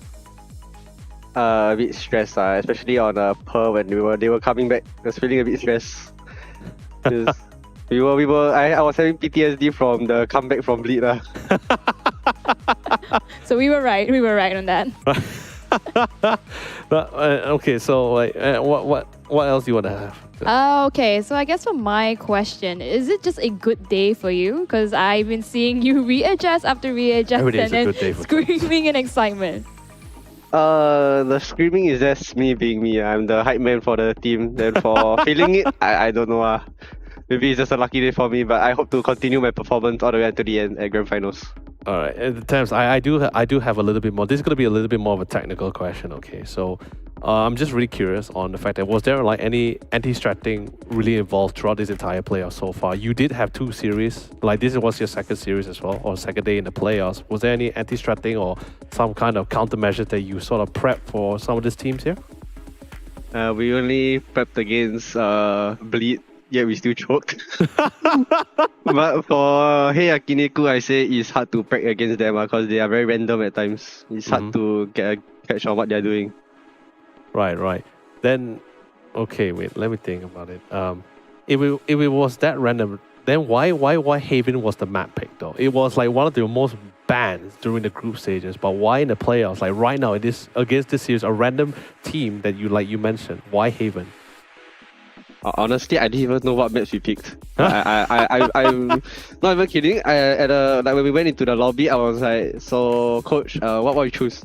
Oh, Pearl Haven. Oh, so second Haven. I was okay. I say don't expect me to frag because I'm the Sova. I'm very bad at Sova. I can't frag on Sova. Yeah, no, which is why I was really shocked as well that you were able to do just as well. But like, seriously, because you really gave us quite the twist, right? When we saw Haven being picked on your side, we're like, what's happening? What is happening right now? I just want to say, you're not supposed to say that. Do not tell your enemies that you can't play Sova. No, but I mean, I proved them wrong, right? Yeah, definitely. that's the spirit. Definitely, man. Okay, I have one last question. All right, go. May I shoot? Okay, because this is a follow-up of yesterday because we had the interview with the coach of Bleed and they seem a little down, although they managed to secure themselves a series. And they did give respect to you guys that you guys played really well. Do you have anything in response coming out of that really nitty-gritty 3-game series? Not much, but it's just, I would say, like what my IGL has called Christiania. We would love to meet them again in the finals or lower finals. Oh, so we'll see them again on Saturday or Sunday. Cinderella story. Yeah. Okay, that's all we need. But this time we will not choke and we will for sure win them. 3-0. Right. No, that is what we need. Yeah, that is my word. I mark my words. I will do it. That's fantastic. But what about Enigma though? Like either one of the two, because right now you will be either facing, because right now Bleed and Enigma Gaming will be going up against in the upper brackets, right? So either one of those teams you'll be facing them as you are making your way back to the grand finals. So like, do you have plans for Enigma as well, or it's just straight up Bleed? Like you only see Bleed as your through threat here? Nope. Enigma will get the same treatment as Big, a simple 2-0 or 3-0. All right. Thank you so much, Tabs. I love the spirit as usual. Hope to see your Cinderella story come through, buddy. Yeah, thank you. What Wow. I tell you. Oh, yeah. That's exactly what you need. Hype man is what I like to talk about, okay? Really interesting whether Nap is also just as a hype man as Tabs, because can you imagine like Tabs is like hyping out and Nap is just like that really silent, cool, collected guy. All right. I like how you are, conspiracy between what kind of dynamic they have between their friendship. I mean, it's theory crafting, let's be honest. Whether it's in maps or the game style or competition or between the relationship between players and rosters, that's exactly what we're supposed to be doing. But of course, ladies and gentlemen, with that being said, we had such a fantastic series here. We also had to say good bit adieu to a really great team like YAKINIKU, and of course, congratulate to our dear friends here, X10, moving forward and continue to survive as they make their way to keep their Cinderella story true. But of course, that we're going to be taking a quick short break, but more action coming to you guys right after this 5-minute break.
Destroyed, but Devon has been seen. Hello there, but what a dodge! Every single one of them. Three Are you across each round. Only one of them's been. Oh my god! So that was really brutal. They've actually gotten it. Kinda like see that, but oh my god, not again! Behind and retaliates still, but he has the call.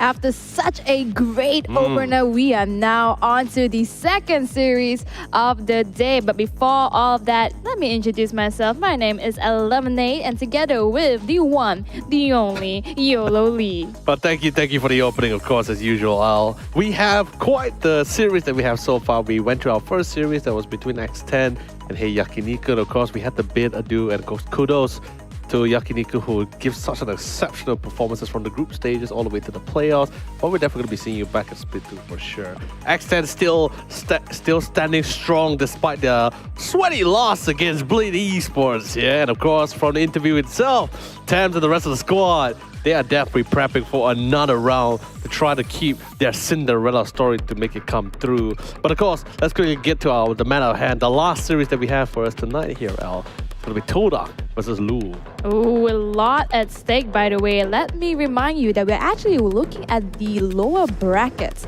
So whoever gets knocked out from this is going to be saying goodbye to the playoffs right now. But what's at stake is also a $25,000 that they are vying for. So whoever can get out of this, they are lucky to be here. But once again, just remind you that the finals of the lower brackets is actually a best of 5. Ooh. So that's gonna be a real nail biter clawing their way out of the mountain. Yeah, I mean, especially for X10, right? Since like what Thames has already dictated to himself and everyone online, he's expected to get through head-to-head towards that grand finals again, but still quite the tall order. But anyway, let's get right into it, right? For our last series, we have Todak versus Louvre for here as well. Let's starting off with our lineup from Todak. These are your members here. And let's be honest here, right? They have, each of them individually, has been in the scene for a very, very long time, and so far it has been the same story for members of Todak so far, which is getting to the group stages, getting to the playoffs,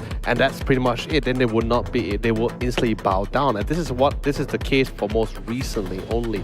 Last time when VALORANT was still pretty early, you see Todak topping the list every single time, but when people started getting accustomed to the game, started getting accustomed to utility and getting used to certain fragging abilities, that's when more challenges started piling up for Todak here. And let's be honest, we have really veteran players like Sube and Aduka who has been sustaining, as literally enduring all this strife so far. Can they break this curse right now here, Al? Yeah, and you know, they are highly experienced, and a lot of times we talk about how their roster has been changing, and this is arguably their best roster yet, also with a new coach that came into play, and I think they're starting to realize that they need more than just their usual strats just to get out of that curse, and now they're hovering in the 4th place actually. They came in seated in the right next to Enigma. Of course, they have to face off the Beast, and then now they're toppled down to the lower bracket, so definitely not the start that they want. But again, they have to break this curse. They have to make it work finally. I mean, this is also one of the few opportunities, right? Like, yes, of course, it's not big as qualifying for the international, but it's still a start here. So as long as they endure again, like I said before, Sube and members like Aduke and Sube have endured for the longest time. Let's see whether they can endure even further to keep themselves in this run. However, they're going up against their co-contender here. It's going to be Team Louvre here. And let's be honest, they have been pretty much in the same boat alongside with Todak when it comes to just the group stages itself. Has not been the best, or I guess you could say they've been sailing through pretty rough waters so far. But individually, each of those players, my God, I just talk about experienced players from Todak, but nothing beats experience when we come to cross some of the players that Team Louvre has to offer. Repkov in particular, which we're going to be seeing their roster lineup very shortly as well. Yeah, since the beginning of VALORANT itself, Todak just came onto the scene, and right beside them is Louvre. Like, we've been seeing these two names, at least for us locally, that both sides have been running it through all the experience collecting within the belts, but never making that breakthrough. That's what we always talk about. Louvre themselves, this is who we're looking at. Again, like you said, Reko has been the anchor from the very beginning, and the rest of them, even though the newest one, I believe, but Shinsei, who has been highlighted time and time after again, he does bring in that young blood, that explosive duelist potential, and we see some roster changes. I think this is the one that finally worked for Louvre if they can get it together a little bit more. And the crazy part about it is that Red being not only their in-game leader, but also one of the few veterans and experienced player here in the VALORANT scene from Singapore. He has also partake as a coach as well for at least a year plus now. So all that experience and the strategies and composition that he has in hand is going to be an exceptional asset for his entire lineup. And don't even get me started on Bryce here. My God, also another veteran player in the VCT scene here. He's been with no namers, also been sticking around with Love for the longest time for some of those challenger series. And let's be honest, I am literally agreeing to the title that Ripco actually designated towards him, which is considered the Rat King. He is an absolutely exceptional lurker here. However, when it comes to Team Louvre in particular, their entire current roster here for the VALORANT challenges, I feel they are literally so dependent on riding on momentum, right? And sadly, momentum is not like an avalanche where it cannot be stopped. Their momentum is the kind of thing where they start off really strong, they start off really hyped out. And if you hear their comms, constantly always hyping themselves, and I love the energy that they bring, but when the first map they play on, when they get hit by a stop sign, when they get hit by a wall here, that's when you see the momentum really slow down, and that actually start really deteriorating their gameplay in the second map. Like, it starts being a lot more obvious than usual here. I think if Team Love is able to work around this or even work past this, I think they will be seeing a really exceptional team coming out from them, because their skill play really matches with their experiences as well. But speaking of which, experience, nothing beats this comparison of experience between both Sube and Redcom themselves. Yeah, Sube, who has been really the anchor for Todak for the longest of time, and in the other side we talk about Redco, having that coach experience, both of them actually taking a little bit more of the initiator role for both sides, so they really can see everything. And I love how these two players are actually the longest ones here, but also the initiators, because that's usually people who say, okay, we go now. Yeah. They initiated it. Yes, the duelists get all the highlights and also the spotlights, but it doesn't matter if you can get onto side without the initiator, and both of them have the numbers to back them up, as you can see over here. But you talked about momentum just now, but what I want to talk about is that Louvre is actually on a bit of a losing streak right now. So they've lost the 3 games prior, so we talk about momentum and they really need to break it up. Yeah, I mean, definitely for sure. And there's definitely a few things they need to court around this, but I believe they should be ready, especially this is literally the last series that they have. And if they don't step up now, and I believe they will step up, but same goes for Todak, because this is the nature of the competition, and we still have to say goodbye to one of these 2 really amazing teams here. But this is where the real challenges comes in, right? Where to see who's going to be able to get their maps. Because now we're slowly going to go towards the map selection here. And when it comes to map, I think not just Team Louvre, I think everyone in the group stage who has played against Todak or know the history of Todak is that all their map picks has always been revolving around really unorthodox picks. Like, for example, teams who love Ascent and Haven, these are the kind of more normal picks. But Todak, they love to make things really difficult. They like to pick those unorthodox maps like Bind. They like to go for Lotus. They like to go for Fracture. These are the kind of maps where teams will be like, we can play that map, but we're just not as confident. Todak likes to play around with that variable. They really love to catch you when you're not that careful. And like all of their map picks during the group stages literally revolve around those maps alone. And most of their bans has always been like the more common ones, like Haven, Ascent, and Pearl as well. These are the kind of maps that has not really much variable or vantage points which they can play around with. They just want to remove it because they know teams love and have literally perfected it until such a proficient level. Yep, and on the flip side though, Louvre, they have map picks are a little bit more comfortable, stuff like Haven, Sand, even Pearl actually, just recently, and I can see already the bans coming through. Louvre does not want to do with what you said just now, Fracture, putting them out of their comfort zone, whereas though Todak, they kind of just have a plan that they always fall to, even in an unfamiliar environment. And again, Ascent is what I talked about earlier, that is going to be the map priority for Louvre and Todak. Picks the defense. I would think they would want to go for more aggressiveness, but I guess that is going to be reflected in Haven itself. And I like that they pick Haven. I would have thought something a bit out of the box, but Haven it is. I'm actually surprised they actually didn't opt to go for split, but I guess also understanding Team Louvre, pretty aggressive team, especially, and like Alex said, they're really right on those momentum. So once they really get the engine running, can be pretty tough to stop. Like I mentioned, when I talk about momentum initially, I was talking more about between maps. But the momentum in the game itself, once the adrenaline starts running, is pretty hard to stop members from Team Louvre. So understanding that, we did see Split coming out, or even Lotus being selected. They actually opt to go for the most OG map, which is Haven. Now I'm really curious what's the decider going to be like, especially it's going to be decided by the hands of Todak, but of course, one of the few most map bans, top 1, Pearl, 2nd, Icebox, 3rd being Haven, but Haven, they only banned it twice or 3 times during the group stage. So seeing Todak picking Haven now, also quite surprising to me. But that means the decider is left into none other than Split itself. And do not forget that Split is actually the map that Todak lost out yesterday against Enigma Gaming. But of course, it could just be a discrepancy between the experience and just how the momentum started rolling for Enigma Gaming. So you can't really attribute it to they just do not know how to play the map. It's really a matter of so many different factors. And with that being said, how is these two teams going to fare if we just go into Ascent itself, something that is comfort? This is really going to be quite difficult. It was like one of the holy trinities for members from members of Team Love who were playing their own respective teams before these challenges itself. So, like I said, when it comes to knowledge, both teams, Todak and Love, they understand how to tackle the map. I feel it really comes down to who's able to be as aggressive enough, or who was able to garner enough control to assert enough dominance to take that win. But that really comes down to what is their agent composition here. And sadly, I don't think we're going to be seeing Gecko here. I really...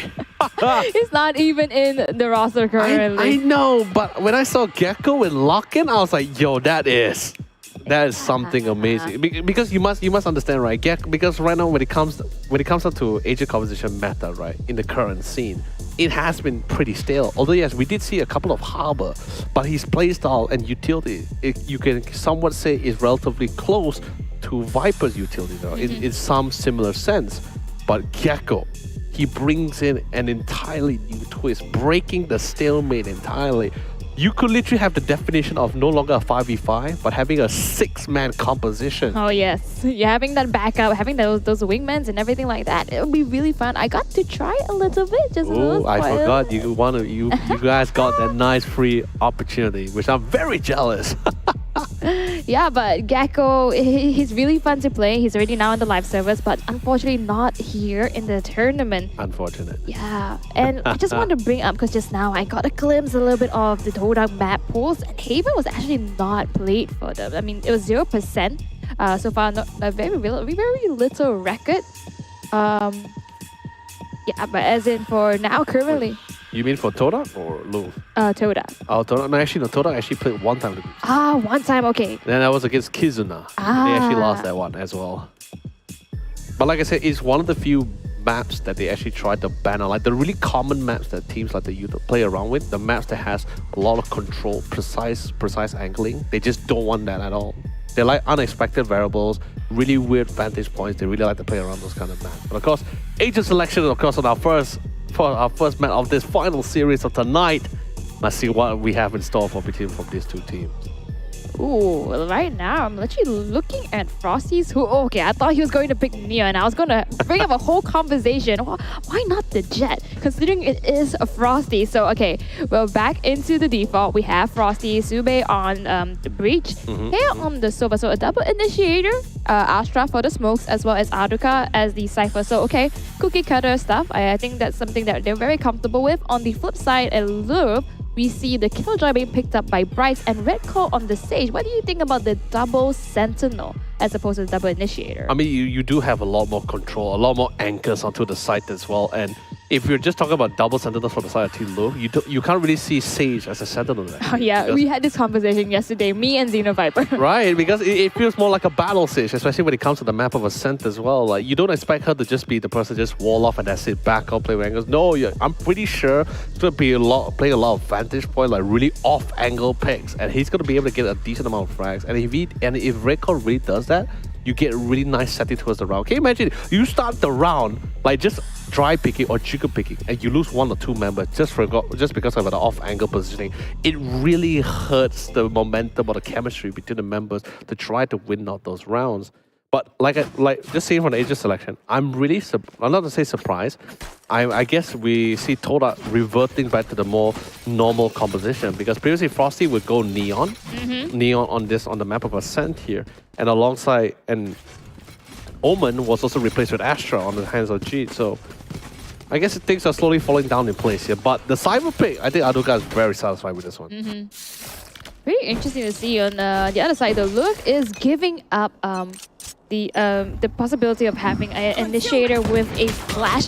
Oh, but speaking of giving up, we're already seeing some skirmishes down into mid-side, walking all the way through catwalk and dashing. Shinsei is making the first aggression to go all the way back into 3 and getting 1 for himself. That is kill. Ooh. Couple of trades, but of course damage has been quite significant on the side of Team Louvre. Holding on to the angle, Rekov, particularly really nasty one as well, because his team is nearby to reinforce. But look at Aduka, no one is covering his back line. He's absolutely able to flank the side. Goes for the barrier, able to jump on top of it like a ninja he is, the cyber ninja he is. He's able to pick up Maxi. Now it comes to the 2v3. Made it a 2v2. Now it's viable suddenly, L. Oh, it is viable. Frosty's going to get the first contact, but Aduka is the one that's going to finish off Redcore. Wow, all the way through. Got a lot of space earlier onwards on the side of Louvre, but Todak just holding down the fortress. Oh, but the problem is how swift is those retakes as well. And the thing is, I know a lot of people was very peculiar, the fact that Aduka was actually giving up his duelist role and taking on the Sentinel while he gave Frosty one of the new additions to their lineup as the dedicated duelist. However, I don't really see this as a bad thing, because now Aduka is being placed in a spot, in a more pivotal spot where he won't be such a high-risk positioning. He's able to fully make use of his fragging capabilities and just see the entire map from a bigger point of view and able to literally tackle it however he wishes. And it's not like he doesn't get any duels himself, because, you know, when you're Sentinels with Aduka, if you have the side wrong, you have to try to clutch it out. So that's the possibility. And speaking of clutching it out, already 3 kills in bag for Todak. Really great pickoffs. Now it's just Reverie as well as Maxi. They do have a little bit of utilities, but they have to try to get this. Oh, gee, it's going to find Maxi. Last man standing, Reverie. He has the spike, but he has to go in. Doesn't have the Spectre in hand, but the body system coming in from both Jeet and Frosty. Playing really nice, they're close to each other, trying to go for the follow-up, but not needed. Jeet finds his mark spreader to get the 3K. And Todak, of course, further extending their lead. And this is the 3rd round, bonus round especially for Team Louvre. Now this is where we see the real challenge comes out. Oh yeah, the challenge indeed. And you know, speaking about challenge, Todak and Louvre, we talk about them having similar backgrounds from all the way from day 1. And in terms of the skill matchup, I believe this is probably one of the closest that we're going to be getting in terms of this playoffs. And where else to see this match unfold than the lower brackets when it's super, super tense? Definitely for sure. And because since they also did force by the last round, they're back on the eco with the necessary shares. But kill, absolute confidence alongside with Frosty taking his pride from between multiple fronts here. Couldn't expect that. Maybe did, but couldn't prepare the defender against it. And now Shinsei, last man standing, trying to see. And I believe the plan was to see whether he could get some nice pick battles here, win a couple, try to draw the attention. But with the amount of aggression that Frosty killed in, all plans literally just went down the drain here. And Todak will be taking that 3rd point for himself. Oh, I love the confidence coming in from Todak, just running it through. They knew that Louvre would try to be playing for picks, and they did not give them a single chance. And unfortunately, Shinsei, the only one down at A, he just couldn't do anything for himself. Tried to get 1 or 2, wasn't even in the books, wasn't even the plan. Now we're seeing Blaze Storm already readily available for Frosties. They are playing just the eco guns from previously before. Rifles are in the hands of Louvre, so this is the round they want to make something happen. And the best part about it is because like economy doesn't matter for agents like for Jet, so it's such a massive power spike that the fact in round 4 you already have a Blade Storm. Despite going against rifles, it still doesn't matter. It's still such a huge execution ability. Up in mid-sight. Look at the savings as well, 5 to 7k to the banks of Todak members. Wow. No charges left. Shinsei is coming through from Market, closes the door. Faultline does not get anybody. He's already holding off at both house. But as the hole is coming through, Maxi's going to find Aduka. That's going to be the cipher down. Frosty's going to just blindly shoot into Shinsei in the Cloudburst. Redco's going to get the refrag. Zube again with the Bulldog is going to get him one-on-one. It's been trade after trade, but the spike gets planted down, so that's going to be attackers holding down site. Take the time it is to try to draw this fight into the 1v1s. It does comes down to Sube, the last man. 21 HP against 2 member who is absolutely healthy and unfazed. And that without a challenge for Reverie. Will be able to get that pick up and take the point away. They finally make use of that rifle round by, and we'll be able to see whether they can further extend their dominance here. Oh, giving them a taste of their own medicine. I wouldn't even say it as a buddy system. That's just a verticality kind of system. Right. One at the bottom, one at the top, and just if it's peeking out, one of us is gonna get him. Definitely. But then again, despite, of course, Louvre did win out the round, but there's still a substantial amount of financial economy in the banks of Todak, so they still will be able enough to buy.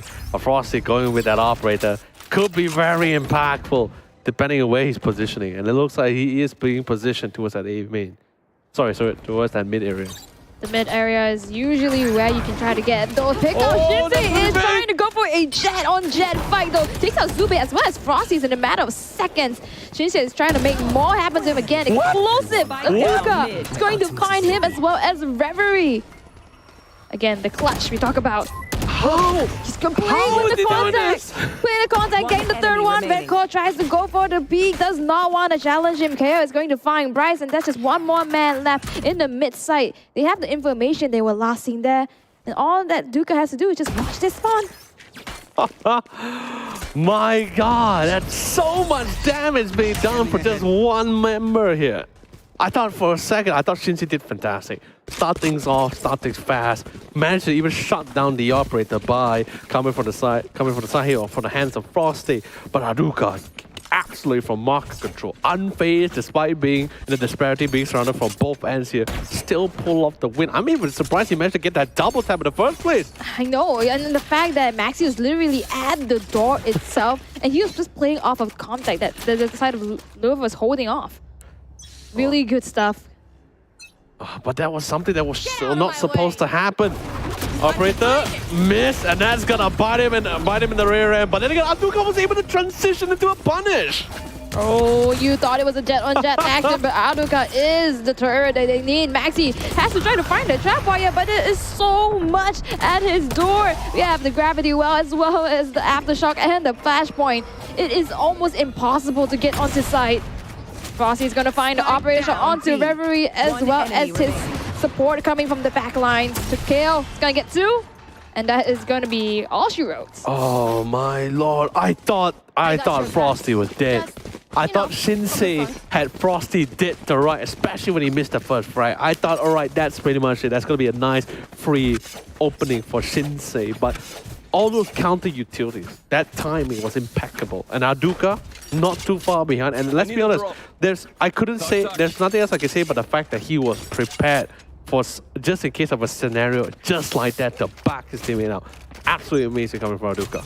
That's absolutely what's so scary about Todak is that you would think they are taking risks that you really need to punish them, but the risks they pay off. And it's super hard to try to break through it. And if you give them the space for them to take those risks, then you're essentially just giving up map control. So it's one or the other, you have to pick the poison. Taking the time.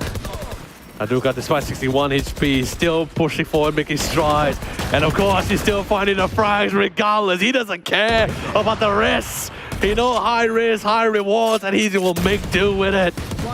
Oh, one enemy left standing in the middle, and it's just going to be a gun fiesta. G's going to pocket it. 6-1 is what Todak is going to be pocketing. It's like I said during the pre-show, right? It's like the team that's able to assert the most dominance, the most aggression, will be having the most control, will dictate a lot of these rounds.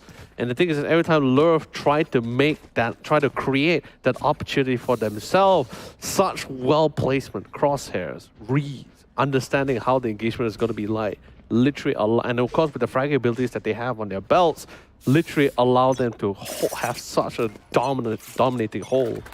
Oh, I was hesitant to agree in the beginning, but I'm really starting to see where your point comes from. Louvre is going to look for, again, a split this time, so a bit different. And Shinsei has been having a lot of success pushing through mid. He does have just expected to work with as the rest of his teammates have the rifles. G's going to pick up Red Core at the back lines. G's holding down B side once again. No matter what utilities, he's going to be pinpoint waiting for reinforcements to come through. Louvre is going to find 3 though, so that's going to be huge for them. Finally, it seems as though the coordination is paying off. Great adjustment, understanding where was the last positioning, and was able to tackle and find answers accordingly. However, the danger is still at large. Despite they being a 2v3, they're still Frosty and Sue, and they had no idea exactly where they are. Spies have already been planted, but look at where they are being positioning towards the 2 main lobby. Couple of sprayed out. Frosty absolutely obscured from all forms of vision. Couldn't even tell where he was actually planning to go. Literally just sprayed down relentlessly and no mercy at all. Didn't even have an opportunity to even take a gunfight because he was just completely blind. Yeah, it did not matter whether Shinsei had the artillery or not. He just needed to do his job as a duelist, and that's what we always highlight. He ran in through, going through from Pizza into the side of Market, and then suddenly the rest of his teammates are the one cleaning up instead. So it's kind of like a false audio cue coming from Todak. It's like, oh, there's one here, but then the rest of them are there to take him over. Which is really fantastic, right? Because I think what was different from the other previous round was the fact that they actually Todak positioned themselves a little bit more deep into the side of B. And they tried to go and cover close market doors here, but what they didn't anticipate was Shinsei just breaking through, and now Frosty, wow, what a way to open up the map. Oh, I love all these quick actions. Sube is going to find Shinsei, so no more action on the side of Louvre. You lost a duelist, you also lost Maxi. So that means your smokes are limited. Shinsei is going to be revived. I spoke a little bit too soon. Redco has something to say about it. Operator's just going to show them a little bit inkling that there is still someone there, but KL is going to get a huge pick onto Rice. Oh, what a diversion! Because he heard Frosty, he anticipated the Frosty, but didn't expect KL positioning so close that they greet him in kind. Oh, Cloudburst after Cloudburst, trying to just shuffle his way through. They have no smokes. Oh, Frosty is going to find Redco shuffling on top of that on top of that wall. I love it. The off angle, yeah, sure, it worked once, but Frosty say he won't work twice. He shuts him down. Shinsei, last man standing, but not for too long. G shuts him down, and Todak again will take the lead even further. 7-2 scoreline. But you see, that's what I'm saying. Redco with the off angle positioning, got a nice picking. But once that information is being relayed and you don't move from that spot, instantly adjusted, adapted, picks him off, shuts him down entirely. Of course, Team Louvre got to be utilizing their first timeout to really stop this momentum or maybe reset their own mentality here. Yeah, you talk about the confidence, and I'm seeing it on both sides. Earlier, Todak just really ran through. Louvre ran through once again, and then Todak is like, no, this is my playground. I have something to say about it. But with that same sense, you cannot be overzealous. You cannot try things the same way, the same strategies, whereas the enemy may be expecting it. And that really punished Redco earlier just now. And the best part about it, during the initial engagement on the mid area, right? You see Frosty got a first instant picking towards Maxi, a very aggressive forward, right? When he tailwind back, Shinsei instantly follow up with it. In most scenarios, Shinsei would have been able to get that kill on Frosty. But I think the information was already relayed, saying like, okay, we do this body sitter towards his mid as well. And there you see Sube ready to greet Shinsei right after he reached his final destination. That's the ending of that movie for him. Oh yes, and after that timeout, I'm really hoping to see that Louvre can really get their footing together, play together as a team, and run it through. I think this time they're going to try for it A side. I think they have not tried A side so far. I think one time, which they managed to get it. Yeah, that was the very first pistol round.